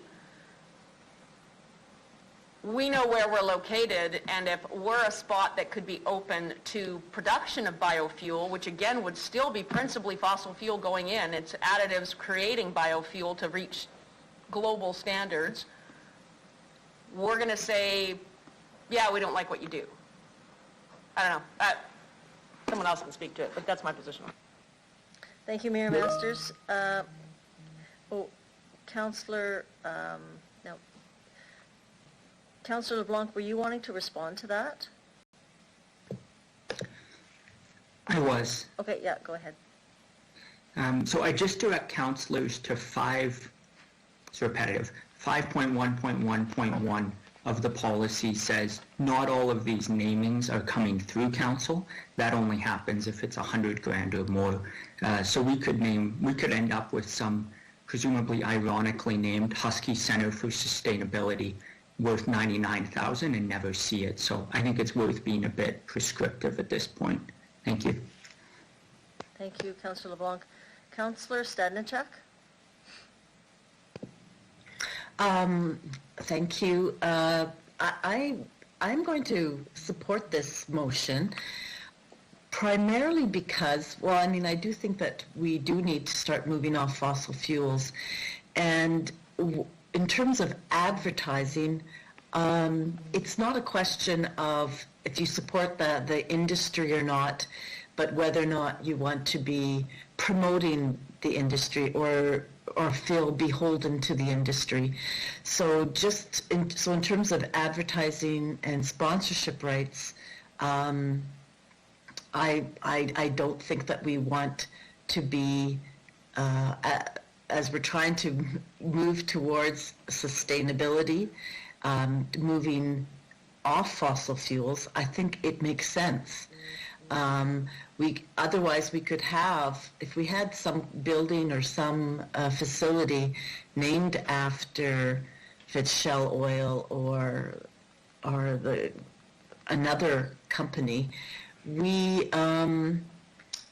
that sponsorship could last for 25 years. At a time when we're trying to be moving to become more carbon neutral in our city. So I didn't prepare any notes because I didn't know this was coming up, but I do support this motion. Thank you, Councillor Stadnicek. Councillor, okay. Councillor Shaw? Madam Chair, I absolutely do not support this at all. I had no idea that this was coming up. And I want to add to Mayor Masters' comments, and until we're ready to live in a house with no lights and we all are riding buses, I don't believe that these people that want to give to us and contribute to our community in so many other ways should be penalized because of what they do when we actually use and need what they do. At this time, I do not believe that this is a good move on our part as council. Thank you. That's all I have, Madam Chair. Thank you. Councillor Hawkins. Thank you, Madam Chair. I appreciate the direction of this amendment. I also share the mayor's concern that it may be overbroad. I wonder, for consideration by the mover of the amendment, something like this, and it may fit under 4.3.2 and then a .1. The city will not solicit or accept sponsorship or advertising that promotes the sale or production of fossil fuels. I wonder if that captures both the mover of the amendment's direction and takes account of the mayor and others' concerns that we don't want to discourage a company from advertising, say, that they are converting to X number of percentages of wind power, something like that. I'd appreciate, Madam Chair, the mover's reaction to that and whether this amendment can't be rejigged in terms of wording to accept this as a friendly amendment to the amendment. Councillor LeBlanc? Yeah, thank you. I think that's a fair suggestion. My hang up with it is that the language then might be a bit narrow. So if it only stops, namings and so on that promote fossil fuel use and whatnot. My concern is whether a park named after Husky Energy, what that implicitly does. And I think part of what that implicitly does is say, the city is on board with these folks. And so what I think that does maybe is it's inherently promotive of Husky's business, Husky's products, which may be some amount of wind and some amount of oil. And so I think the naming itself, just the name Husky, for example, has enough in it that it's implicitly promoting all of Husky's business. And so I just don't know that the amendment catches as much as I think it ought to. But it could be that I've misunderstood Councillor Hawkins on that. So I'd be happy to hear if he has a response to it and if he disagrees with the way I've framed that. Councillor Hawkins? Thank you, Madam Chair. Through you, there's a delicate balance here. You don't want to punish companies who are actually trying to move into the sustainable energy field.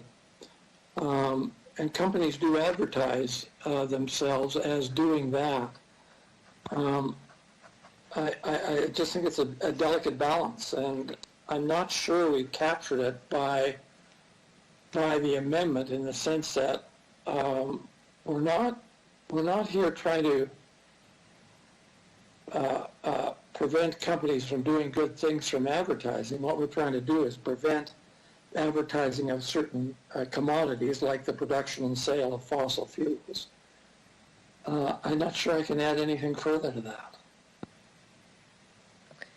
Councillor LeBlanc? Yeah, I appreciate that thoughtful response, Councillor Hawkins. I think at this point I will not willingly amend the terms of the proposed amendment, but I thank you for the good suggestion, frankly. Seeing no further questions, I would like to make my comments. Councillor Moll, sorry, I didn't see you. Go ahead. I'll make mine after you. Go ahead. Probably a question for Mr. Hawkins. So if this gets voted down, Mr. LeBlanc's motion, will you, Mr. Hawkins, then hand in your motion the way you've worded it? Through you, Madam Chair, if I may? Yes, go ahead. The answer to that question is if Mr. LeBlanc's motion gets voted down, I will move an amendment along the lines that I suggested, and I think it would fall into 4.3.2 and then a sub 1. Did he say?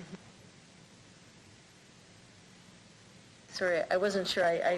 Councillor Hawkins, you said then you will, if this fails, you will move a motion. Is that what I heard clearly? I will move an amendment along the lines that I suggested. Okay. Thank you.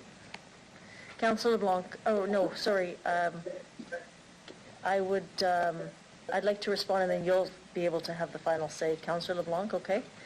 So just my comments.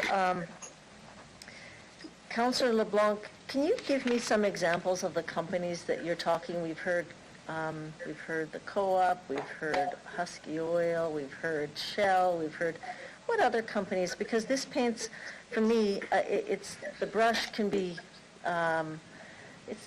could get very confusing. Sure. Yeah, I admittedly have limited knowledge of fossil fuel companies, but I think it would include local producers also. So you might think about a small landowner in southeastern Saskatchewan around Estevan that wants to do something about it. I think it may well catch someone like Canadian Association of Petroleum Producers, advertising, lobbyist groups, groups like that. I think, largely gas stations would be caught. So Esso might have a hard time, Petrocan might have a hard time, those sort of entities. But I think it would largely be those who are in the direct production and sale of it, which is to say it wouldn't catch consumers of it. So simply because a particular business principally runs on the SAS power grid and uses dirty energy sources doesn't mean they're prohibited from it. It's about the production side of this thing. Thank you. I guess that's my next point is I guess we're all guilty in this because we use that energy.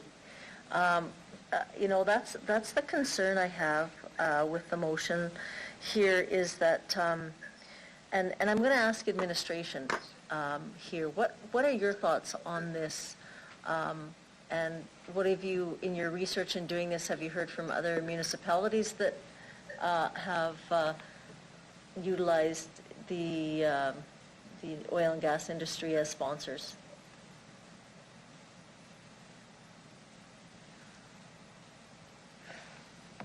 Ms. Folk? Through you, Madam Chair. Of course, excellent points. And when we look at the impact, I know when we're looking at the energy and sustainability file and looking at community action plan in terms of to get us to renewable 2050, our engagement process related to that is to ensure that everyone in the community has a voice, including industry, as they make that just transition. So when you look at impact, as described, it would have an impact in terms of entering in sponsorship and joint agreements with SAS Power and Sask Energy, as well as a number of significant industry drivers within our community. So from that perspective, it would have a significant impact on the ability to generate revenue, as well as build positive relationships. Much of the work that we're proposing here around sponsorship, naming rights, and advertisement is relationship-based. Quite often, it will take anywhere from 18 to 24 months from those initial conversations with organizations to getting to the point where you have that agreement.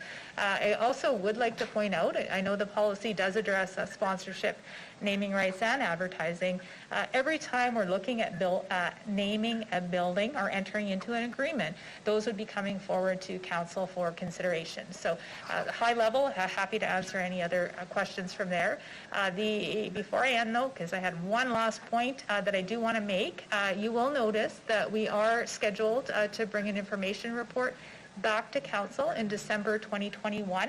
And because this is a new policy, we are recommending actually a policy review annually as well. So as our team is going out and having conversations in 2021, assessing impacts of COVID, looking at where those opportunities are, we would bring forward any recommendations in December around policy alterations. So this is one area, should council choose for us to pay attention to when we look at bringing that policy review forward in December, that we'd be more than happy to do. Thank you for that. So just, and I understand the intent for this amendment, but I will not be able to support it. And just for the reasons stated from administration, then I would agree that we are 30 years out from a 2050 renewable city. And I understand that we have to do our part, but these are employers, people who live in our city, they're taxpayers, and we're going to say to them, you cannot sponsor or give money to community, a building, but I'll tell you, it'll end in the community associations and the community groups that they give to too. This would be, I believe, we want to build the bridges, and I believe that this would really tear those down, and the way that we work and embrace our community. This would be something that I think would not be viewed in the public eye very well as a council decision. So I'm sorry, I will not be able to support this amendment. Councillor Zakidniak, is this on the amendment? It is, yes. Yeah, go ahead. Thank you. So I just have a few comments. I think I plan to support this amendment, and there's a few reasons why. I think that this is a good opportunity for us to show leadership in this area, especially because we will be, administration will be reporting back to us in Q4, as mentioned. So I think it is, this is an opportunity for us to take a leadership position in an area that we've already identified as a priority for our city and on our council. And if it turns out that we made a mistake or that we need to walk it back or something like this, we have the opportunity to have that discussion this year. I think oftentimes our city, we hesitate to take, not always, but sometimes we rely on what are the best practices in other cities. This is an opportunity for us to demonstrate leadership and be bold and try something out. It's like a pilot project. So I do think it's a good opportunity to do that. And also, my understanding is, and this is a question for clarifications, so this is currently revenue that we aren't generating. Is that accurate? This is a new source of revenue. Ms. Folk? Sure, that is correct. Okay, so we won't be losing revenue by the companies that we decide that should be those opportunities that we decide should not be a part of this policy. So I think now is the time to set the bar higher and see what sponsorship opportunities we get as a result. And it also sends the message that we are serious about what we have committed to. And this is an easy, concrete step that we can take to encourage companies and incent and to move towards renewable energy.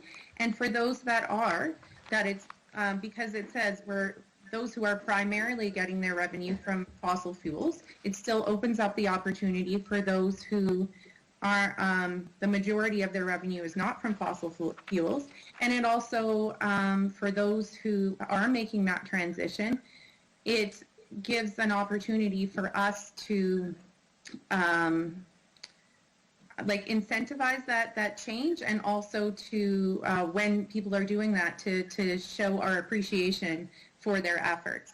So I see this as a low risk opportunity for us to take a strong leadership position. That's all for the amendment. Do you want to get to speak once on the amendment? Okay. All right, I see nothing further. We will call actually, Councillor, sorry. Right. So, Councillor LeBlanc, do you want to close your further comments on your amendment? Please. Thank you. Yeah, so 2 points. The first is the suggestion that these folks buying naming rights might be doing us a favor by doing that. I think it's clearly marketing based. I think the policy sets that out at 3.1, quote, sponsorship is a marketing based activity and essentially not philanthropic. I think that's obvious. Folks aren't doing it to do us a favor. Folks are doing it because it's good marketing, and I think that's a live point here. The second one I'd make, just in response to a few comments about the fact that we're not currently phased off fossil fuels, the fact that it's a long-term goal, 2050 and so on, and as I understood it, essentially why rush that today or raise concerns with it today. I would just differentiate this from, alcohol in some ways. So think of the fact that alcohol is banned. As I understand it, we don't have a 2050 plan to re-implement prohibition and to go back to it. So we haven't said that's a bad thing in our society that we're working to get out. Yet we have said that implicitly for these carbon-heavy energy sources. And so I think if those on 4.3 sub 3 are justified, which we're not actively campaigning against, we don't actively have city plans to route out. This one is all the more so. And I think just the final point is, I think there's no disrespect or no dishonor intended to employees in these areas if we do say we're not taking the money from their employers.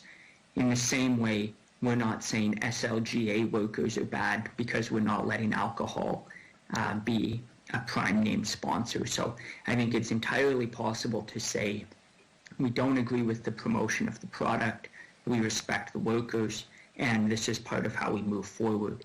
It might cost us some lost money, but that's sometimes the cost of being courageous and living out your ideals. I think our ideals are pretty clear. The question's just, what are we going to do about them? Thank you. Thank you, Councillor LeBlanc. Mr. Clerk, call the question, please. Thank you. With respect to the amendment put forward by Councillor LeBlanc, I will begin with him, please. In favor. Councillor Stadnichuk. In favor? Councillor Hawkins. In favor. Councillor Stevens. In favor. Councillor Shaw. Opposed. Councillor Findura. Opposed? Councillor Zahidniak. In favor. Councillor Mancinelli.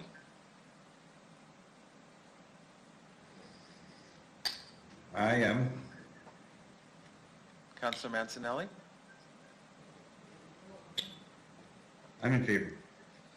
Councillor Moule. In favor. Mayor Masters. Opposed. Councillor Bresciani. Opposed. The amendment is carried 7-4, Deputy Mayor. Thank you. So we'll go back to the main motion. Councillor Findura, you were back on the list at the top. Sorry? Okay. So Councillor Findura? That was just to the amendment, or the, Okay. that was it. Thank you. Councillor Moule? Okay, I just wanted to thank everybody, mainly the previous city council and obviously who generated the report. It's great that we're developing this sponsorship, naming rights, and advertising program. And it's also great to see another revenue source for the city, for the taxpayers. Thank you very much. Also, I'm hoping I can pre-book some land if possible for 9th Avenue North or Pasco Street North for my 2024 re-election sign. That'd be good too. Thanks. Thank you, Councillor Moule. Mayor Masters? Go ahead. Mayor Masters? No, oh, sorry, no. No, nothing? No. Okay. Did you say anything? Okay, don't see anything. Okay, Councillor Zakidniak, did you want to speak to the main motion?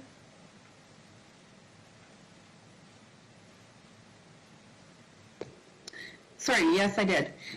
So I, just looking at my notes here. So I would be interested in seeing alcohol regulated the same as tobacco and cannabis, because right now it says that for alcohol, the restriction is just for at venues primarily geared to children or youth. So that's the restriction with alcohol.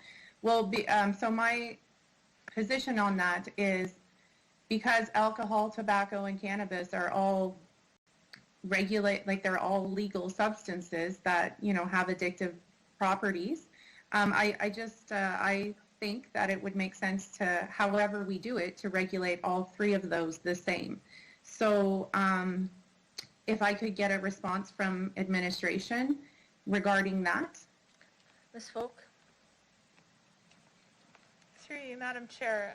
Of course, the policy was built and based on practices in other cities, including Saskatoon, Vancouver, and I think there are, just going 2 seconds, outlined in the report on page 2.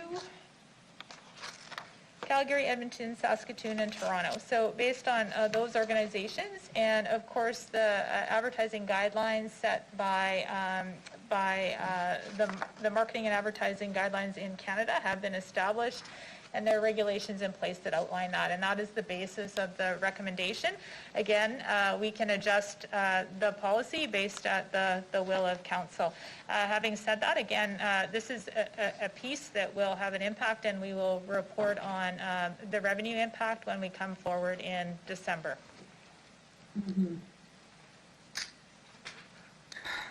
Councillor Okay, Zakiziak? I appreciate that. I'm not sure how I wish to proceed, or if I wish to proceed with anything different at this time, but in my mind, our regulations for all of those substances should be equal. So I suppose that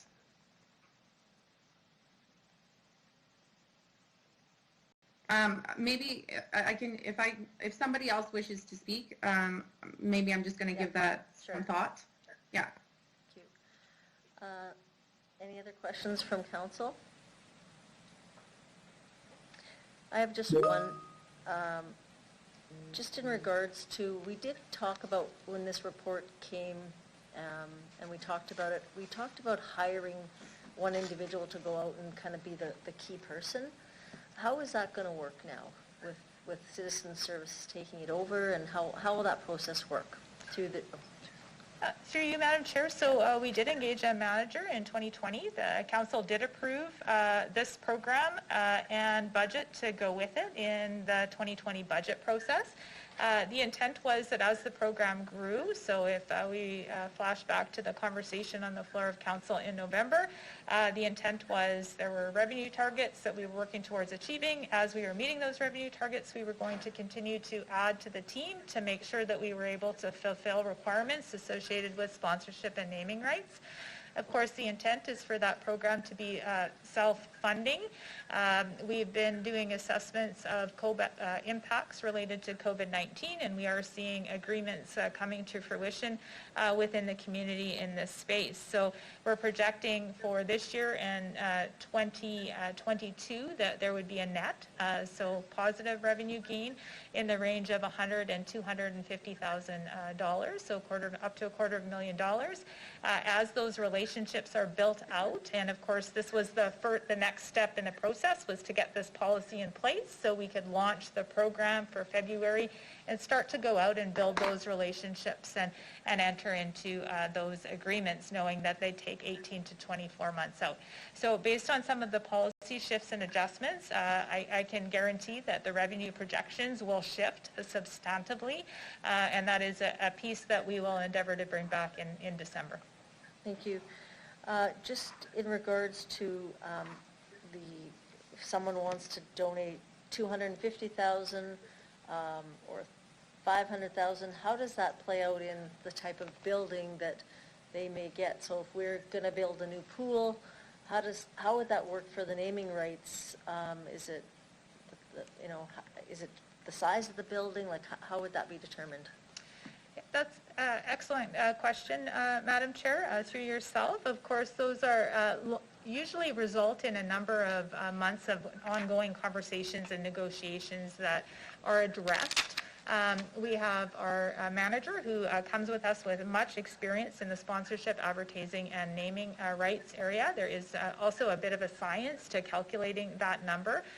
He is very familiar with that, and he can probably speak a little bit more to the details around that.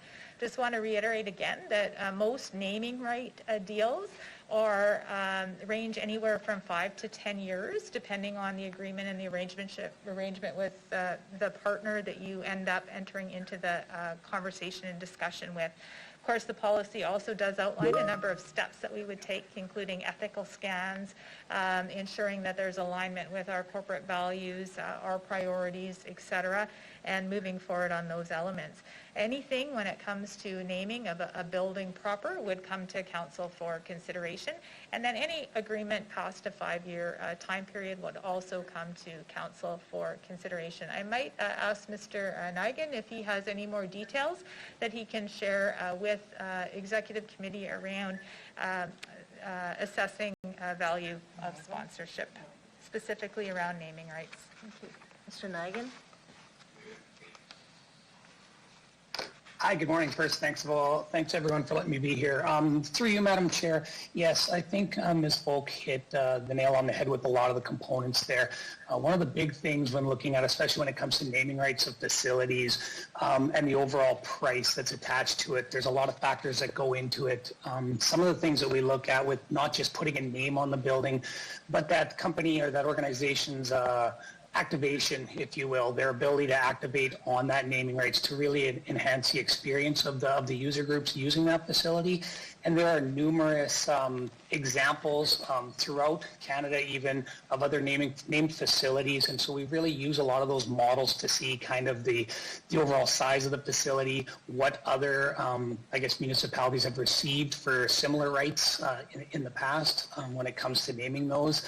And then it's really working again through that collaborative approach with some of the other departments in the city through our leads clearances to identify potential partners for those areas, and then working on building that relationship with that potential client. And that's where that 18 to 22 months really comes in, because it's really about putting that entire package together to represent everything, and then of course bring it to council for final approval. And then it's really working again through that. Thank you, that's all I have.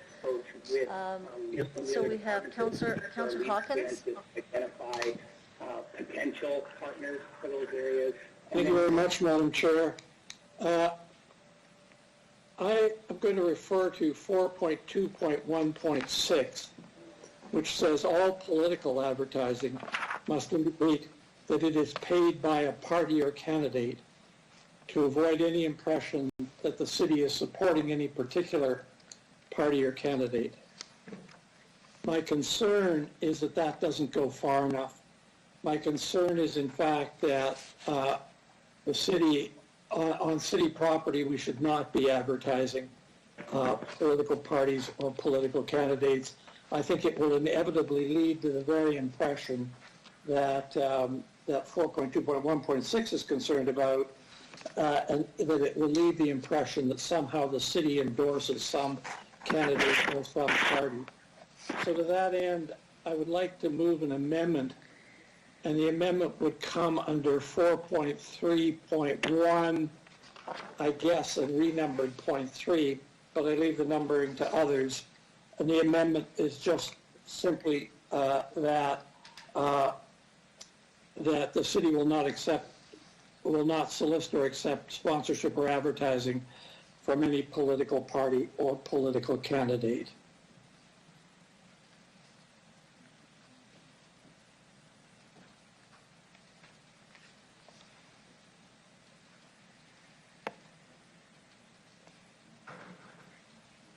Councillor Hawkins, can you just repeat that again, please?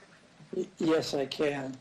That the city will not solicit or accept sponsorship or advertising from any, sponsorship or advertising from any political party or political candidate.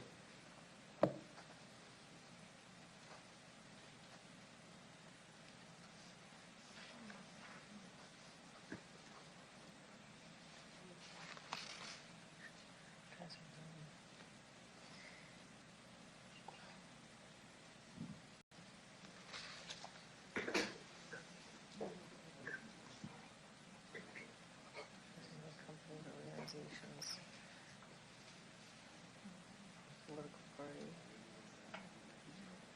So he's just adding on to the 4.3.3.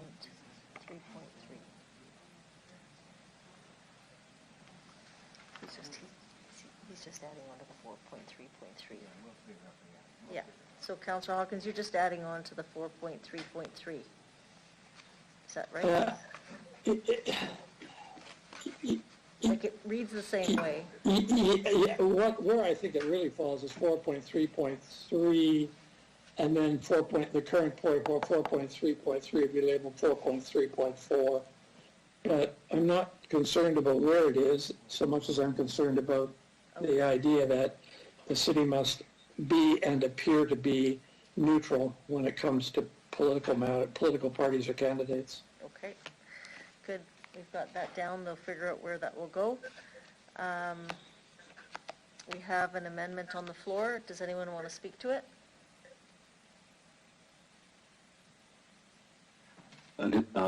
Madam Chair, I didn't have a chance to put my into the chat. I'm a little slow on the switch here. Can I add a comment or question? Yes, is this to the amendment, Councillor Findura?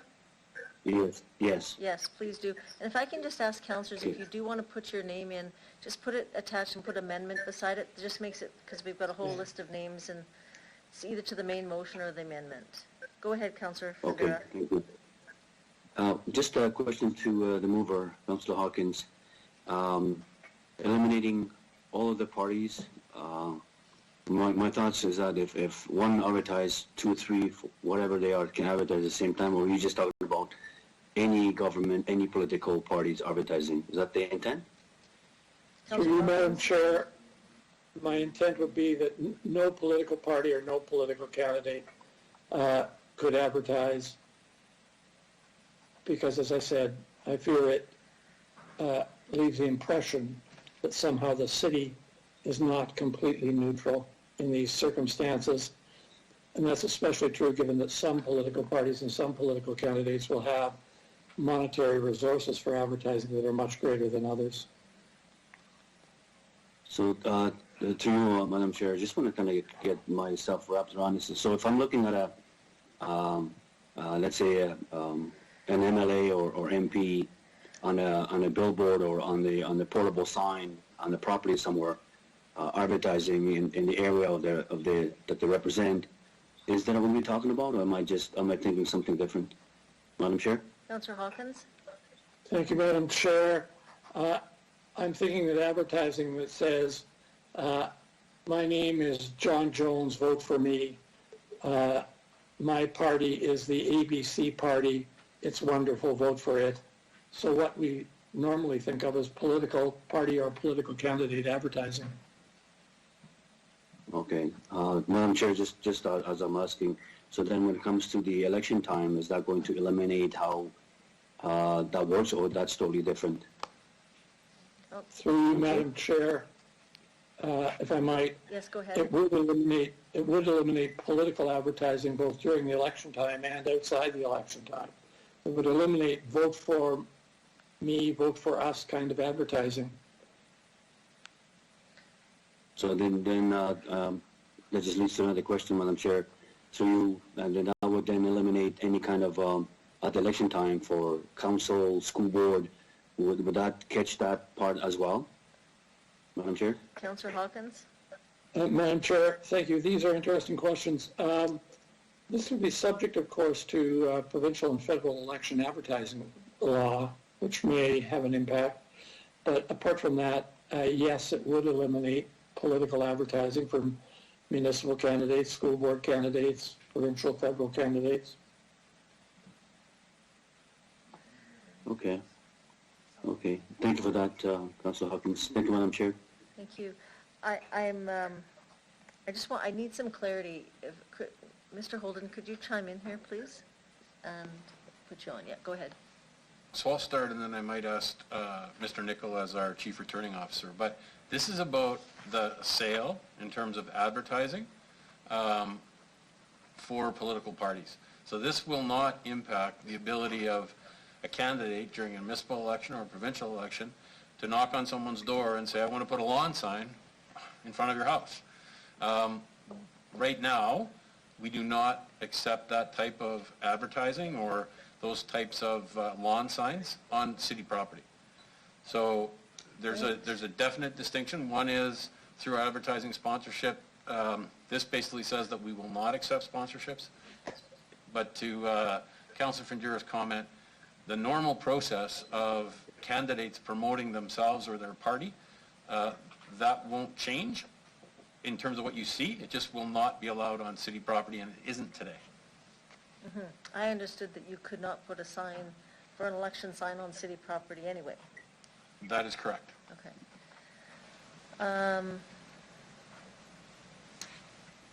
Any further questions? I can't see the chat. Is there anybody else to the amendment? Councillor Zakiniak. Thank you. So when I'm looking at, first I want to say that I accidentally put a comment in the meeting chat, so I'm sorry for that. That was not a few moments earlier, so sorry, my apologies for that.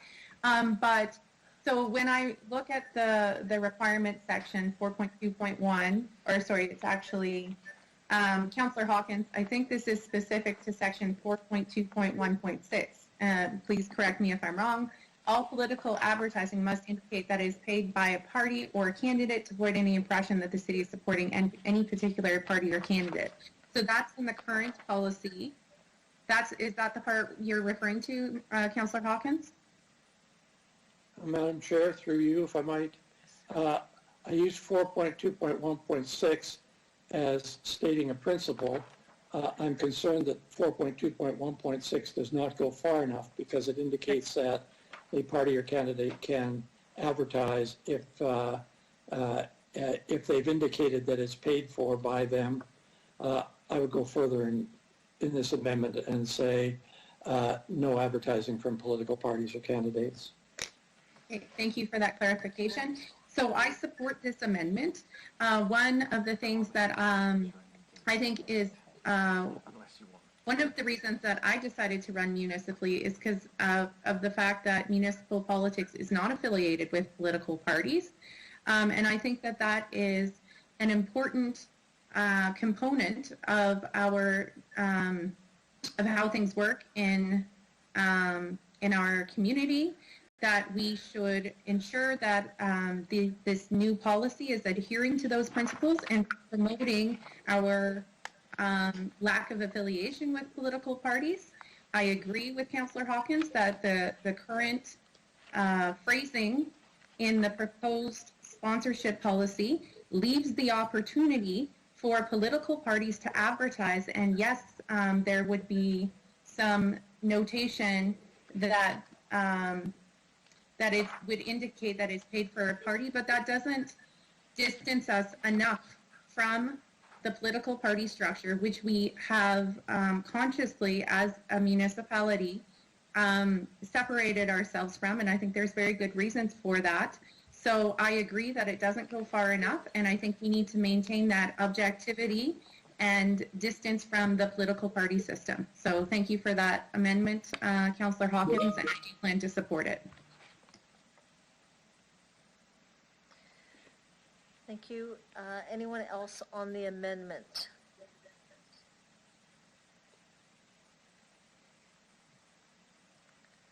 Madam Chair, I think I just put my name in chat there. I just want to make a comment on the amendment, please. Go ahead. Go ahead, Councillor. Thank you. Through you, thank you, Madam Chair. Through you, Mr. Holden mentioned that, and we know that no political, civic, school board, any advertising is or will be accepted on the city properties. So if we're talking about not permitting any political signs, so at least another question to you, Madam Chair, to perhaps the administration is that, so then if it's not allowed or permitted to be on the city properties, then it's on a private property or properties or private billboards. How is this amendment going to work or not work on the 4.2.1.6? If you want to add substance or more different process to it, to Madam Chair. Councillor Hawkins?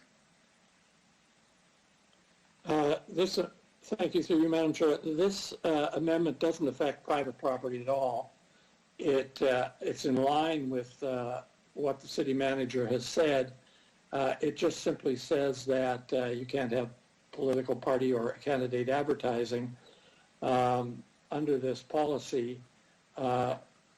at all, rather than, as it currently stands, saying that you can do it if you indicate who's paid for it. So really, the amendment is entirely in line with the attitude of the city in the past, and I hope going forward that it doesn't want to be associated with any particular party or candidate under any circumstances, that it wants to maintain the appearance of absolute neutrality in these kinds of political matters. Okay, yeah, I'm just, through Madam Chair, I'm just struggling, because if we are not allowing to any paid advertising on the city properties, then I'm not quite sure how this fits or how this is going to alter or change. So I'm just struggling with the what that will do with the 4.2.1.6 if we as a city already not accepting any paid advertising. That means on the city property, or do we accept paid advertising some other way? Digital or to Facebook and all that other stuff. Well, yeah, Madam Chair. Madam Chair, through you, it would eliminate 4.2.1.6 and put in its place a ban on a political candidate or party advertising on city property, on the property that this policy applies to. It's pretty straightforward. Okay. Sure. All right. Thank you very much for that. Can I hear from Mr. Nicol, please? Thank you, Madam Chair. I just wanted to comment that Councillor Hawkins beat me to the punch there. I think that I agree with him. The intent of his amendment will essentially remove the existing 4.2.1.6 and essentially make it more stringent. Am I correct, Councillor, that when we write, the minutes would indicate that that section, current section, would be eliminated and replaced with what you are now putting in? Have I got that correct? Councillor Hawkins? Through you, Madam Chair, that's exactly correct, and perhaps in my amendment I should have said that 4.2.1.6 will be eliminated and replaced by. Thank you, Councillor Hawkins. We'll reflect that. I have a question just on the amendment, Councillor, for the city solicitor, if he's here, or city manager, whoever wants to take it. In regards to the city billboards that we have, how does this work then on those? So if we have contracts, does that mean that, so if people want to put their face up there during the election, that they would not be able to do that? Or a Merry Christmas or a greetings or anything like that? City Manager, Mr. Holden? I'll start and then I might have Ms. Folk add. So, you know, I think we're being very clear here that we are not selling political advertising on city property. We do have instances, our transit advertising contract, for example, you know, they follow the Canadian advertising standards in terms of what they accept and will not accept. So obviously if council passes this, then we'll have to, when we have conversations with Pattison, for example, we'll have to bring this into the conversation, right? They do our bus advertising and they do some of our billboard advertising. There are instances where we lease land to some of the major digital billboard companies. Obviously they manage those advertisements. So it can get a bit, you know, confusing or gray. So if council does not want to see advertising at all, I think it's a difference between a city building or city land outside a city building versus, you know, maybe a small parcel of land that the city owns where we're leasing land to, you know, a billboard advertiser, or in the case of what ends up on city buses. So we'll just have to make sure that whatever you pass, we'll make sure that as those contracts come up, if there is language that allows that kind of advertising today, and I don't think it is because you don't see those types of advertisements, we'll then have to have conversations as those contracts come up for renewal. Yeah, I just want to be clear before we do vote, though, or before, so I can understand that if there's a political, someone is running in the next election and they want to put their up there on the billboard, is that going to be allowed if this passes? That's the question I have. So the answer would be not if the city is selling that advertising. So if we're selling that advertising directly, we're not going to do that, because this new requirement would say we don't do that. We would have to look at our agreements that we have with some of the other advertisers that we either lease space to or we have contracts with, to see if that is allowed. Thank you. But clearly the direction is we're moving away from having political advertising, and we don't really do that. I mean, the example may be that, you know, if the Saskatchewan Party came out with a new slogan to promote Saskatchewan, they may purchase billboards around the community that say, Saskatchewan Party, you know, the Saskatchewan Advantage, what have you. Those are the types of things that we would consider under our current agreements, I think, that we have in place, but we're not allowing on the billboards that the city owns right now or manages to have, you know, vote for Scott Moe or vote for Lori Bresciani. Yes, okay. Mr. Weary, did you want to respond? I saw you there. Just for clarity. Thank you, Madam Chair. With respect to the advertising part of this policy, just want to advise the committee, I will be providing some legal advice on that specific issue between now and the council meeting when this is considered, but I would prefer not to get into the discussion about it in the public meeting today. There is some case law and some background on this particular issue that I think would be helpful to members of council prior to final consideration of this. Thank you. Thank you. Okay, well, we won't have that information up until council, so I'll let Councillor Hawkins, you heard what Mr. Weary has indicated. Go ahead. Well, I'd ask for council support for this amendment. I know no legal impediment. If there is one, it'd be easy enough to adjust when the matter comes before council. But for the time being, and to get this before council, I would ask for support for this amendment. The only other comment I'd make that hasn't been made so far is that this is not in any way censorship. There's all kinds of advertising space that isn't city advertising space or sponsorship space that's available, so that there's lots of opportunity for political candidates and parties to get their message out without the city being implicated and having its neutrality possibly brought into question. Thank you, Councillor Hawkins. Okay, seeing no further, I'll ask the clerk to take the vote. Thank you. With respect to Councillor Hawkins' amendment, I will begin with Councillor Hawkins, please. In favor. Councillor Stevens.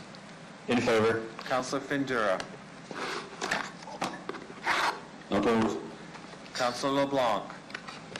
In favor. Councillor Shaw. Opposed. Councillor Zahidniak. In favor. Councillor Mancinelli. In favor. Councillor Mole. Opposed. Councillor Stadnichuk. In favor. Mayor Masters. Opposed. Councillor Bresciani. Opposed. The amendment passes 6-5, Deputy Mayor. Thank you, Mr. Clerk. Okay, we are going to have to take our mandatory break. As of we are late, we will break for 15 minutes, and we will resume back here at 11:45.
Okay, we're going to get started. So we're back on the main motion. If there are any questions for the main motion. Councillor LeBlanc?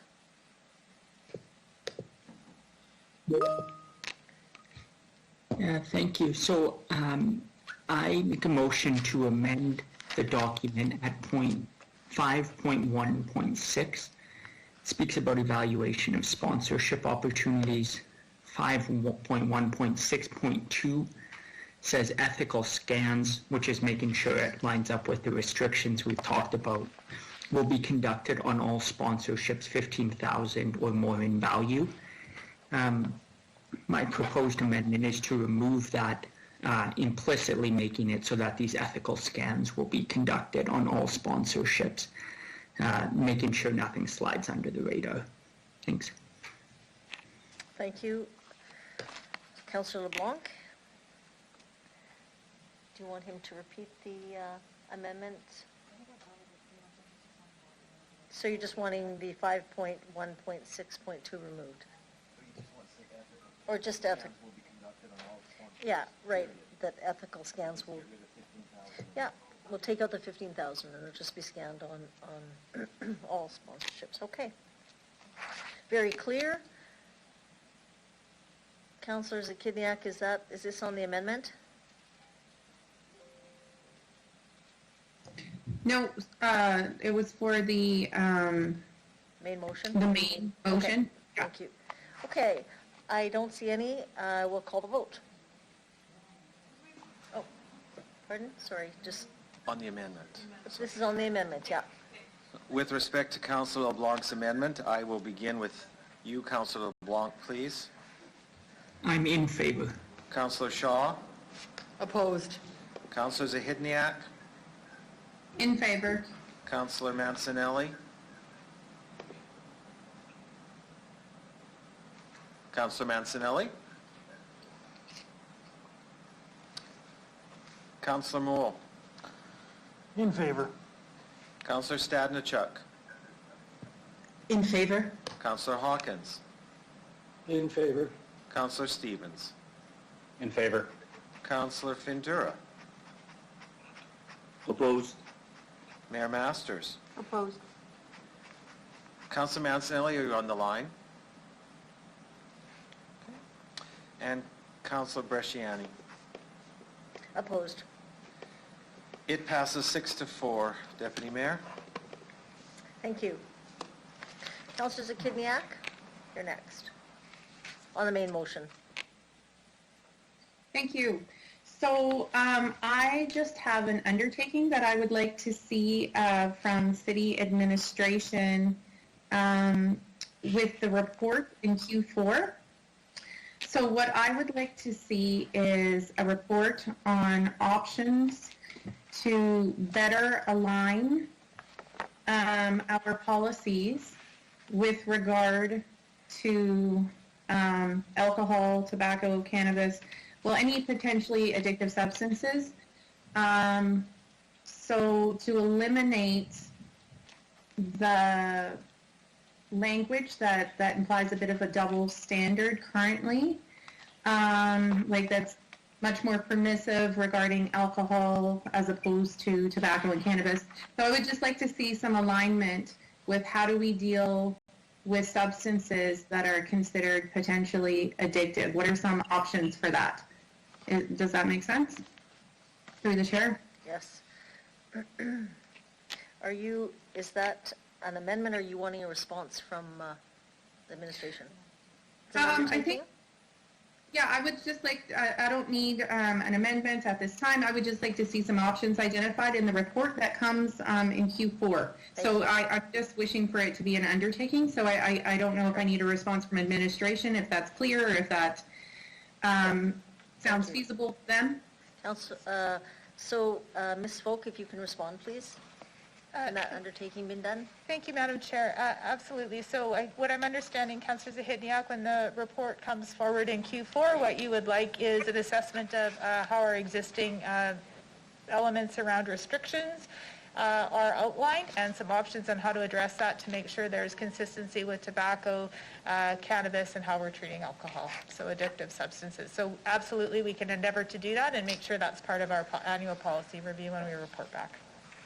Great. And just for a bit more information, regarding alignment, it could be, I don't have a particular iteration of that in mind. Like, it could be more permissive, less permissive. I would just like to see better alignment. So what are some options for how we could achieve that, however that looks, like, and a wide variety of possibilities for how we could do that.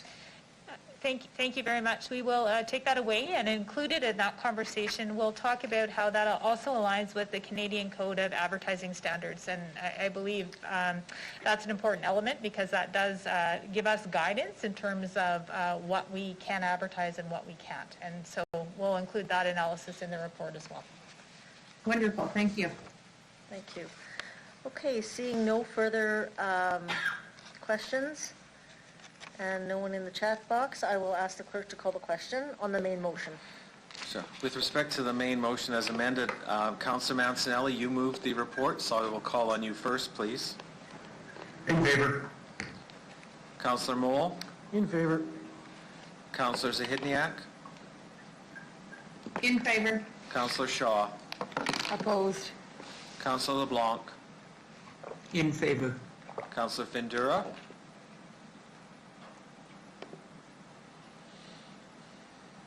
Councillor Findura? Councillor Stevens? In favor. Councillor Hawkins? In favor. Councillor Stadnichuk? In favor? Councillor Findura, are you on the line? I'm back online, yes, in favor. Mayor Masters? Opposed. Councillor Bresciani? In favor. Passes 9-2, Deputy Mayor. Thank you. Okay, I would like to call upon, so we're going to move to delegations now, and we just need a little time to get this up and going here. Okay. Yep.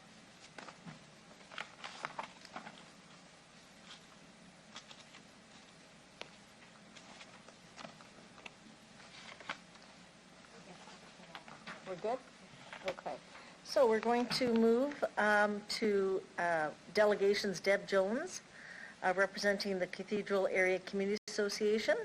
If you're online, if you could please introduce yourself for the record and the organization you represent, if you have 5 minutes in your presentation.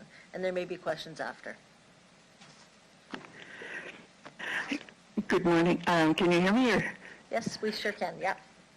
Okay, thanks. Good morning, Mayor Masters and committee members. My name is Deb Jones, and I am one of the administrators of the Cathedral Area Community Association. The CACA appreciates the city's ongoing support with our annual operation funding and our office space at no charge. In the review of the community associations that was done recently, the city identified that the Phase 1 and Phase 2 community associations had a lack of core funding and rising operational costs. And last year, the city gave us access to 20% more funding that we can apply for operational costs, which we really do appreciate. I'm here today to ask for a change in the new lease agreement relating to the staff parking spots. The CACA staff has parked in the parking lot at the Cathedral Neighborhood Center over the years, but has never had a stall designated to them, and there was never a cost to use the spot. In the new lease, it's stating that we would now have to pay $338 each year for the spot. We use our staff vehicles to meet with community members, to do our banking, to get supplies for programming and events, and don't feel that it's good use of our time to be driving around looking for parking spots every time we return to the office, or having to go out every 2 hours to move our vehicle from the street. We also wonder if we are paying for the spot, would it be designated with a sign that it's a spot exclusively for our use, as often users of the building, when they come for classes or programs, will park in the parking lot, and we can't get into it when we do return from wherever we've been. The $338 may not sound like a lot of money, but we carefully plan our budget each year for our programming, and we do not feel that we should have to cut any more of our programming budget, and we do not feel that this cost should be passed on to the staff. It would be a small support for the city to provide and to go along with other efforts toward a more supportive relationship with the community associations. The Cathedral Area Community Association and also the Heritage Community Association both have offices that are in or near the downtown area, and there's a strain on the parking in this area. As mentioned earlier, cannot park on nearby streets without having to move our vehicles every 2 hours, and oftentimes there's no available parking within a few blocks of our centers. This new cost for parking spots would go against the recommendations that came out of the city's consultations with the community associations, which suggested that we require more financial and in-kind support from the city in order to keep up with the growing needs in the neighborhoods. And the Executive Committee has the opportunity to contribute to that by keeping the parking spots in our leases as an in-kind support to the community associations. So I thank you for your time, and if you have any questions, I can try to answer them. Questions from from council for our delegation?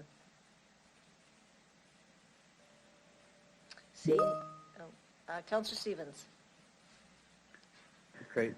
Thank you, Deb. Other than the parking issue, you're supportive of the report and the agreement with the city, that's correct? I'm sorry, I'm having trouble hearing you. Just to be clear, you're supportive of the agreement with the city with the exception of the parking question, correct? Yes. Okay. If for whatever reason you weren't dedicated a spot and it was no charge, would you still be okay with that? So in other words, it would be for the members of the public to use and you just have to compete with others? If that's what it came to, we'd have to work with that, but we'd prefer to have, the spot that we could access whenever we needed it to come to the office. Yeah. Okay, thank you. Would you be satisfied if the cost aligned with whatever the city charges employees? I'm not sure what the city's employees do pay for it, but we personally think that it should be another one of the in-kind in our agreement, like some other things that we have. Okay, thank you. You're welcome. Thank you. Ms. Jones, I do have a question for you. What are some of the other in-kinds that you do get from the city? We have office spaces provided for us, and we don't pay utilities. So our lights and power, we pay a phone and things like that. But okay, thank you. Yeah. And how many staff are there? We have one full-time and two part-time. But one doesn't have a car and one just lives a block away, and one lives further away than that. So we'd only require the one spot. So the one full-time spot or the one spot would be dedicated to the full-time person? Is that what you're Right. saying? Yeah. Okay. And sorry, previously, how did this work? We've been using one of the parking spots. It's not designated to us. I don't think any of them right now are designated to anyone in particular. So, like if we do come here and there's no parking, then we just have to drive around until we can find a spot. Okay, so there is other parking there. It's just on the street parking with the 2-hour time limits. Okay. Yeah, there's no other parking lots as such that we can use. Okay. Great, thank you very much. You're welcome. Thank you. Councillor Mancinelli? Thank you. I have one question. Did you receive any advice from an accountant or a monetary professional regarding how to allocate this cost of parking? The reason I ask is many employers have this, and they use the cost of the associated spot as an in-kind payment to staff to offset the costs of the lease, basically, for the spot being used. And I know it's of a different dollar-for-dollar servicing than if you paid it outright. Just wondering if you had any accounting advice on this. No, we hadn't. Thank you very much. You're welcome. Thank you, Ms. Jones. There are no further questions. go ahead. Sorry, there is one more question. Councillor Zakidniak. Hi there.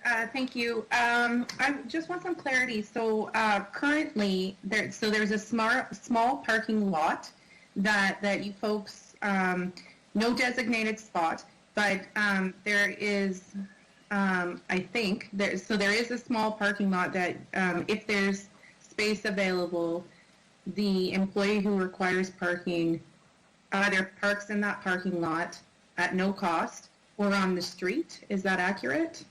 Right, yeah. There's 2 city staff that are in the building, and I think there's 4 spots plus a caretaker spot and a handicap spot. And currently, there's no charge affiliated with these spots. They're available for first come, first serve, free of charge. That's correct, yeah. Okay, thank you. You're welcome. Thank you. Seeing no further questions, thank you very much, Ms. Jones, for appearing today. You You're can welcome. leave the conversation. Thank you. Can I Thank have you. someone please consider or move the report, EX 21-6, Community Associations leases, please? Oh, we have one more delegation. Oh, sorry about that. Let's see here. Where are we? Okay. Ms. Shana Stock, are you there? I am. Can you hear me? Thank you, and my apologies. You know the role here. You can introduce yourself and the organization you represent. You've got 5 minutes, and there may be questions after. Go ahead. Sure. Good morning, Chair Bresciani and committee members. My name is Shana Stock. I'm the Executive Director of the Heritage Community Association. I'm going to echo some of Deb's same comments, basically starting by saying that we're really grateful for the city's ongoing support in terms of our annual operational funding and also the provision of our office space at no charge. And we want to thank the City of Regina employees who have worked hard to bring this lease together. Overall, it signifies a renewed commitment from the city towards a stronger relationship with community associations, and for the most part, we support this lease. For example, it does. We previously paid for our energy bill, and one change that this lease includes is that it would have the city taking over those costs for us, which is aligned with the recommendations that came out of the CA review, which found that Phase 1 and Phase 2's community associations are really struggling with a lack of core funding in combination with rising operational costs. So that change is really welcome, and we're grateful for it. I'm here to ask for the same change as Cathedral Area Community Association, which is related to our parking spots. So HCA currently has 2 designated parking spots, which we do not pay for and have not for as long back as I can find records for. And the lease is proposing that we would now have to pay for those 2 parking spots, which would amount to $338 a year each, or $676 annually total. HCA relies on staff vehicles to run our core programming. Without a programming space in our building, we are regularly hauling equipment to and from Thompson School and other venues. We use staff vehicles to do large grocery shopping runs for our food security programming multiple times a week. So they're used they're not just simply staff parking. They're used for the daily operations of our work, and in the same way that utilities and our office space are. And so we're asking for those costs to be, that service to be provided in kind from the city as another one of the supports towards community associations. As Deb said, the cost might not seem like a lot per year, $676, but it would make a negligible difference to the city's bottom line, and it would help us out a lot by not requiring us to download that cost onto staff, which already don't make huge incomes, and it would be an easy form of additional support for the city to provide. Heritage and Cathedral community associations, like Deb said, are in a unique position compared to other CAs. our offices are in or near downtown, so strain on parking is high. We cannot park on nearby streets without having to move our vehicles every 2 hours. And in our case, nearby street parking is not immediately next to our building, so we would not be able to use our parking spots to do the big hauls of equipment and groceries and that type of thing that we use them for.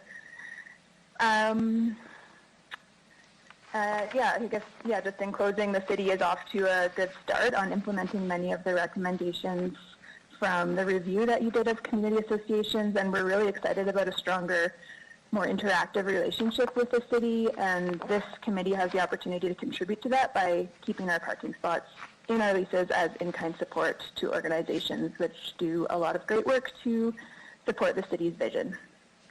Thank you, and I'm open to questions if anybody has any.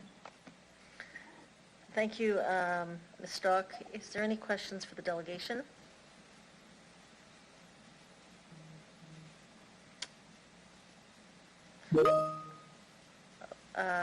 Councillor Zakidniak? Thank you. Thank you, Shayna. I just have a question regarding your request. So if just in terms of considering possibilities, if there were the possibility of the city offering one designated parking spot in kind to community organizations, is that a change that you would be in favor of? Like, would you be able to support that through the chair? Yeah.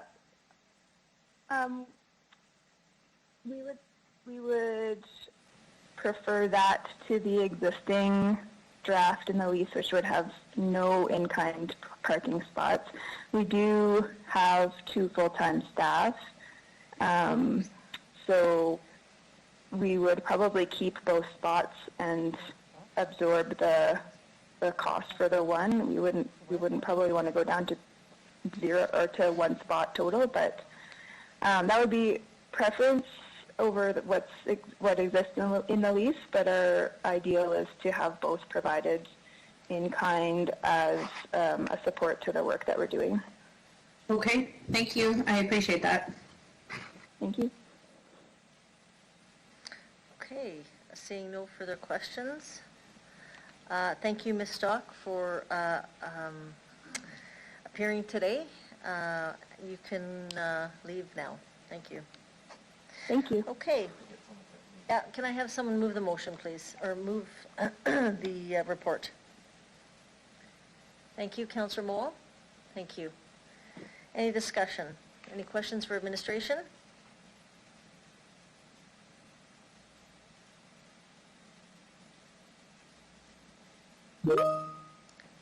Councillor Stevens? Okay, thank you.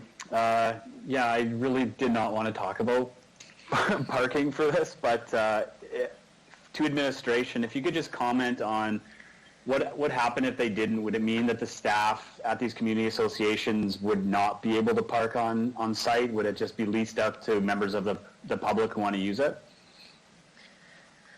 Who's going to take that question? Mr. Lacey? Through you, Madam Chair. I'll just make an initial comment and then I'll ask Ms. Biden if she has any additional comment on how such an arrangement would work. So the report is recommending paid parking. The rationale for that is just more with respect to consistency, with respect to we charge our staff for parking. And so the amount in this piece is consistent with what staff would be charged for parking stalls at those facilities. And we do charge parking when we have other tenants of city facilities. With respect to if we didn't charge for parking here, how it would work, I would ask if Ms. Biden has comment on how she would see that arrangement working. Ms. Biden? Through you, Madam Chair, I think Barry was meaning Ms. Bizdell. That would be me. Yeah, Ms. Bizdell, go ahead. Sorry, Shauna.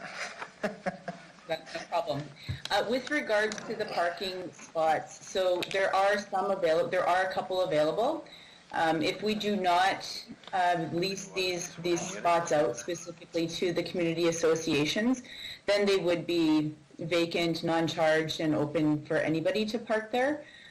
Therefore, not securing specific spots for the CA staff. Councillor Stevens? Great. Thank you. Just one final question. Just behind the Heritage Community Association is the RPS, or nearby is the RPS parking lot. How much do we charge the RPS for those spaces? Ms. Bisdell?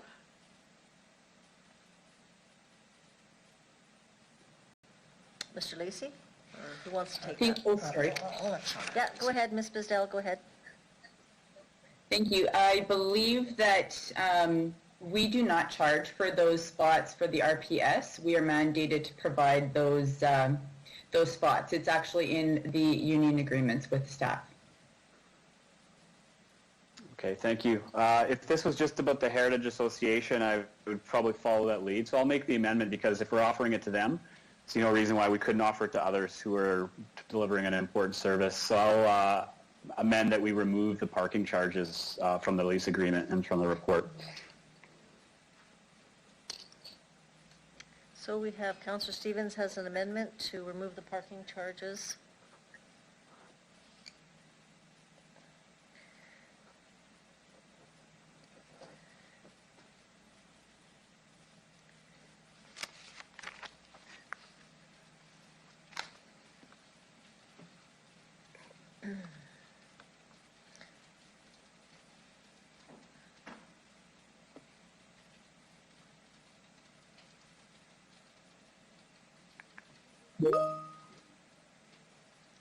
Okay. Thank you. So do Councillor Stevens, do you want to speak to that, or are you just, is that okay? And we'll just... Well, just briefly, honestly, like for some of these associations, Cathedral especially, it's probably the most accessible space for transit, walking, and biking. I'm not sure that they should be entitled necessarily to free parking. However, if we have a message for the RPS, which is you are entitled to free parking, there already seems to be some inconsistency in city policy. So I'm happy to see this fee waived for those staff as well. Thank you. Mr. Holden? So just to, through you, Madam Chair, just to reinforce what Ms. Bisdell said. So the RPS cover the costs of leasing parking lots within their budget. So there is a charge that the RPS pays in terms of leasing parking lots. Through their collective agreements, they are obligated to provide complimentary parking to their staff. So, you know, that is a discussion, I think, for the Police Commission to have with the RPS in terms of if that's something that they want to negotiate going forward. But as Mr. Lacey said, this is consistent with the approach that we take for city staff. So we're just trying to level the playing field between, you know, our community associations that has been pointed out provide very valuable services. That's the intent behind what we're trying to do. So it's not as easy to make a direct comparison to the police service. Thank you. Mayor Masters? Okay, good. Good. He answered the question. Okay, good. Any other questions? Councillor Menson, let's see, Councillor Stad would be actually, sorry, is it Kiniak? So just for clarity regarding the amendment, so is the amendment seeking a continuation of what is currently the status quo then to the mover? Councillor Stevens? Sure, I wasn't all that aware of the status quo, but however you want to read it, it would just mean a suspension of that fee.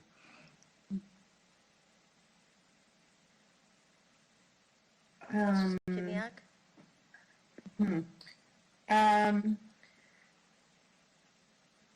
Okay, I think that covers my questions related to the amendment. Thank you. Councillor Stadnichuk? Yes, through you, Madam Chair, a question. So even though the RPS would have parking provided to them under the collective agreement, I'm assuming that would be a taxable benefit? Who wants to take that? Is that a taxable benefit? Mr. Lacey? Through you, Madam Chair,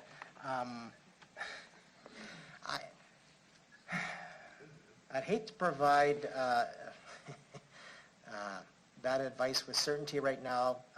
Ms. Folk might have additional information. My view on that would be if it's a dedicated parking spot provided, it is a taxable benefit. If it's just a broader scrambled parking spot that the public can use or anybody else, I don't necessarily believe that that would be a taxable benefit in that case. And I see Ms. Folk is shaking her head yes, that how I've described it is correct. And my understanding right now is that these parking spaces are currently first come, first serve. If there's spots. So it's basically if there's spots available, it's first come, first serve. That's right. On any unallocated spots at those centers. Thank you. Councillor Shanachuk? Yes, through you, Madam Chair. I'm not familiar with, I mean, the report does talk about which community associations have office spaces, and there are a number of community associations that don't have any. And so I guess I'm just trying to understand what the in-kind value is, like if we approve this, what the in-kind value is for these community associations versus other community associations in the city. I just would like to, ensure that there's some kind of fairness. Mr. Lacey? Through you, Madam Chair, my understanding is the reason that we have this related issue with respect to the leases is that right now they are unallocated. Sorry, if there's unallocated parking there, it is kind of first come, first serve, public whoever's there. It's my understanding that the reason we're looking at building it into the lease is they've requested that there be a dedicated spot. So just like our employees, dedicated parking, then we have, we charge for the parking. And maybe I'll just ask Ms. Bizdell to confirm that. And I understand that this treatment is consistent with other community associations, but I'll ask Ms. Bizdell to confirm my understanding. Ms. Bizdell? Through you, Madam Chair. Correct. What Mr. Lacey said is essentially the report was trying to be consistent with all community associations, consistent with employee, staff, parking. It is on a cost recovery basis. I do believe that to the first delegate's comments with regards to the increase of funding in the community association review, those funds were to be utilized by each association as they see fit. So the intent of the report was to be fair to all community associations. Okay, thank you. No further questions. Councillor Mancinelli? My question's been asked and answered to do with the taxable benefit there. Thank you, Councillor Mancinelli. In regards to the fairness in this, is that because right now no other community association gets a dedicated parking spot, and if we were to open up to this amendment, it would only be to these four. Is that accurate? Mr. Lacey? To you, Madam Chair, I'll refer that question to Ms. Bizdell in the detail. Ms. Bizdell? Yes, thank you, Madam Chair. Through you. We have different agreements with different community associations. So the agreements here today are lease agreements with community associations that do not operate the building. We also have agreements with community associations where they do operate the building, including the parking lot. So that means that they would have the cost to operate the parking with regards to electrical, snow clearing, all those maintenance costs to a parking lot. we do not charge an additional charge for those parking spots because we, as the city, are not maintaining that property. So with regards to equality, it isn't necessarily comparing apples to apples, but essentially you can assume that the cost per spot is essentially $13 a spot to the community association that is operating the facility. However, it's just not a direct payment to the city of Regina. Thank you. Okay. Seeing no further questions, thank you very much. I will ask the clerk to call the question on the amendment. Thank you, Deputy Mayor. I'll begin with you, Councillor Stevens as the mover. Yes. Councillor Findura. In favor. Councillor LeBlanc. In favor. Councillor Shaw. In favor. Councillor Zahidniak. In favor. Councillor Mancinelli. In favor. Councillor Mole. In favor. Councillor Stadnichuk.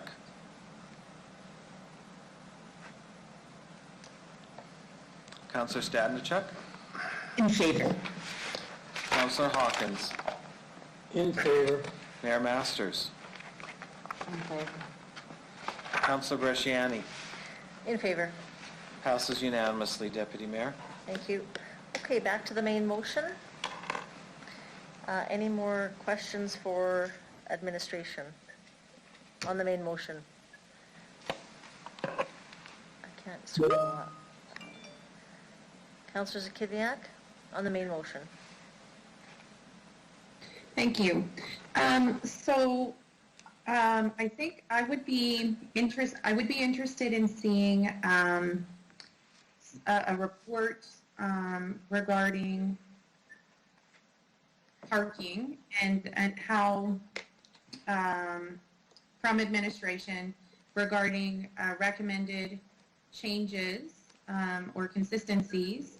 A report on like how we currently approach that with city partners and city employees of all kinds, and so this to be considered in a comprehensive way so that we can ensure that we have consistency. Is there anything currently planned regarding that, like a briefing on how we currently approach parking? Mr. Lacey? Through you, Madam Chair, no, there is nothing currently planned to bring that information forward. I think we could always put that into an information item or a briefing note for council, and we can share that information with council. Councillor Zakidniak? Thank you. Yes, I'd be interested in that. And just for clarity, I'm just interested in what are our policies regarding parking with city employees and city municipal corporations and city partners. So I would be interested in that information.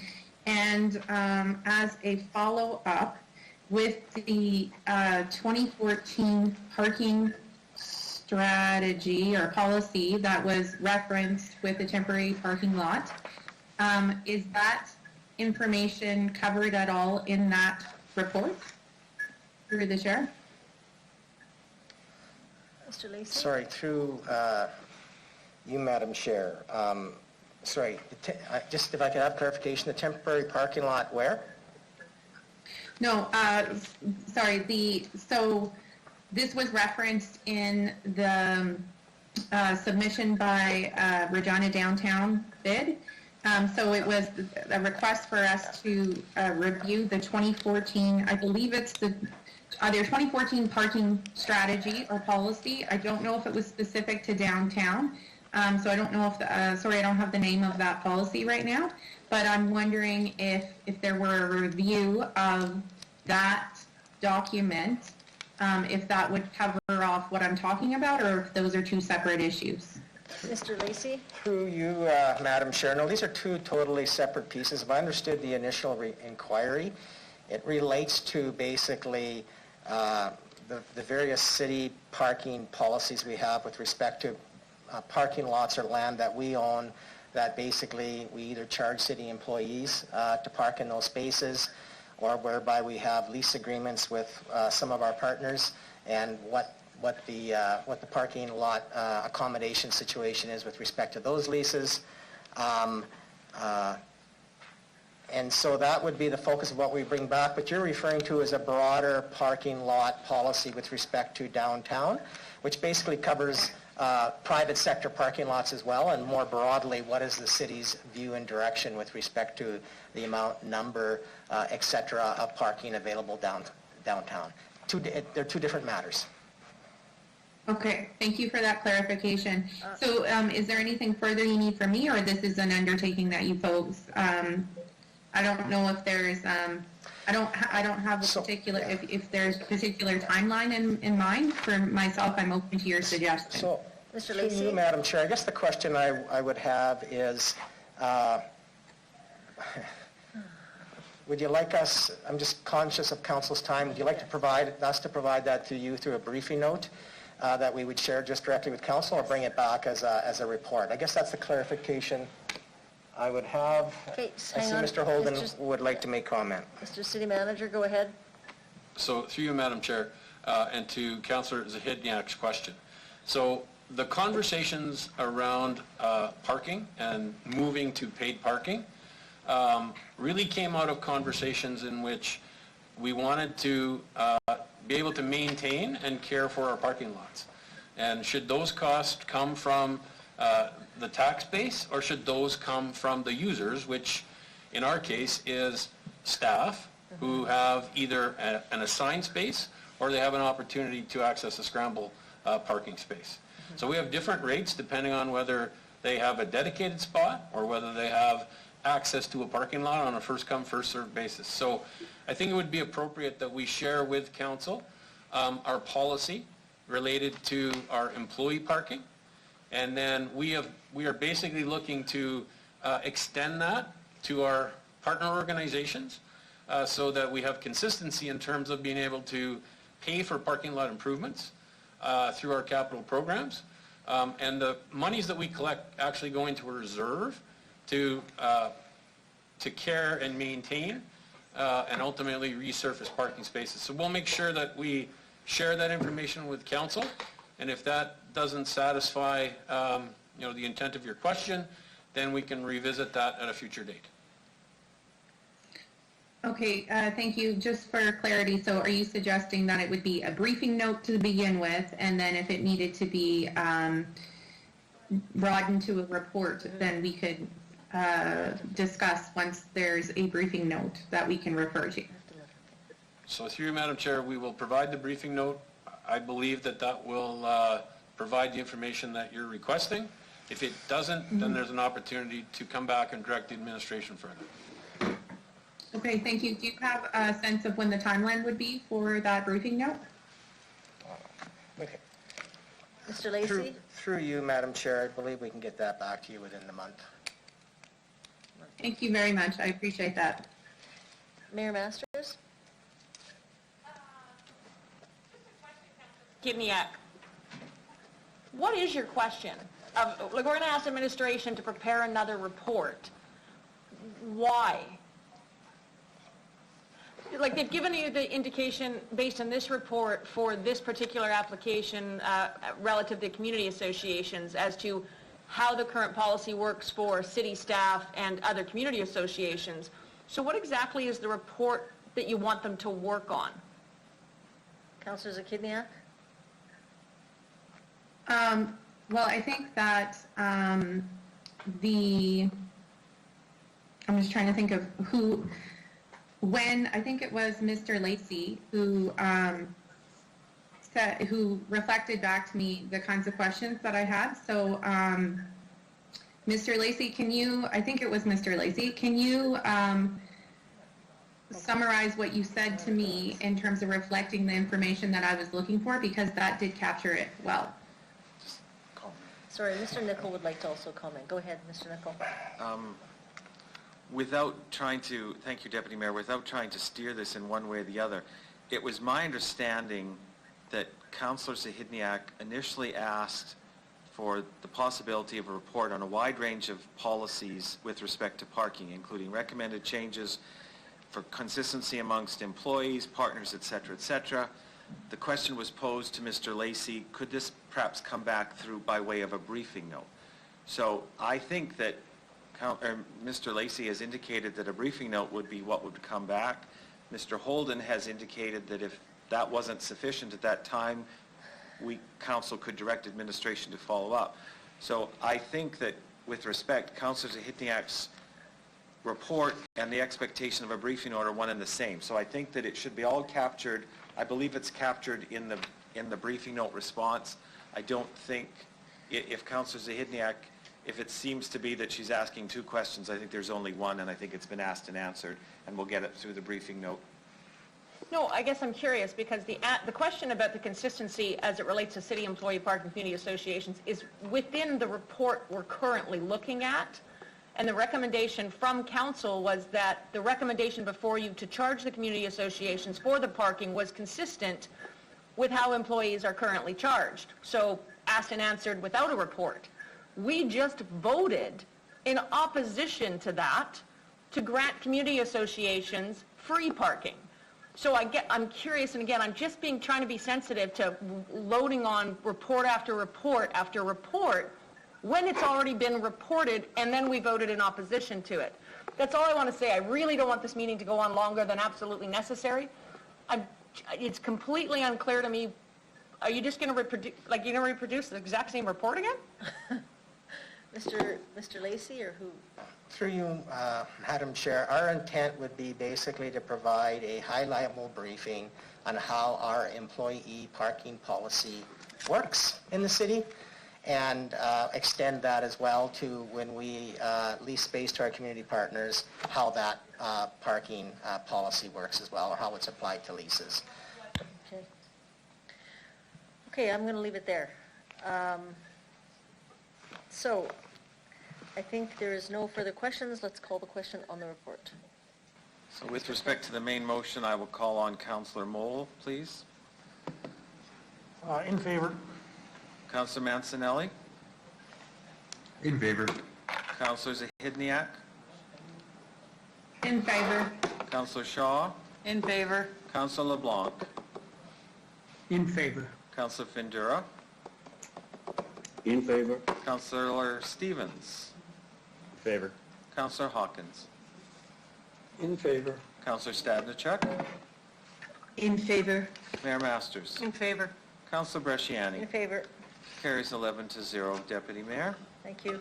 Can I have someone please move a resolution for private session? Councillor Shaw? So moved.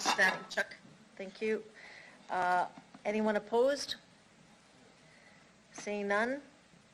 It's carried. We will, can I have a motion to recess for 10 minutes?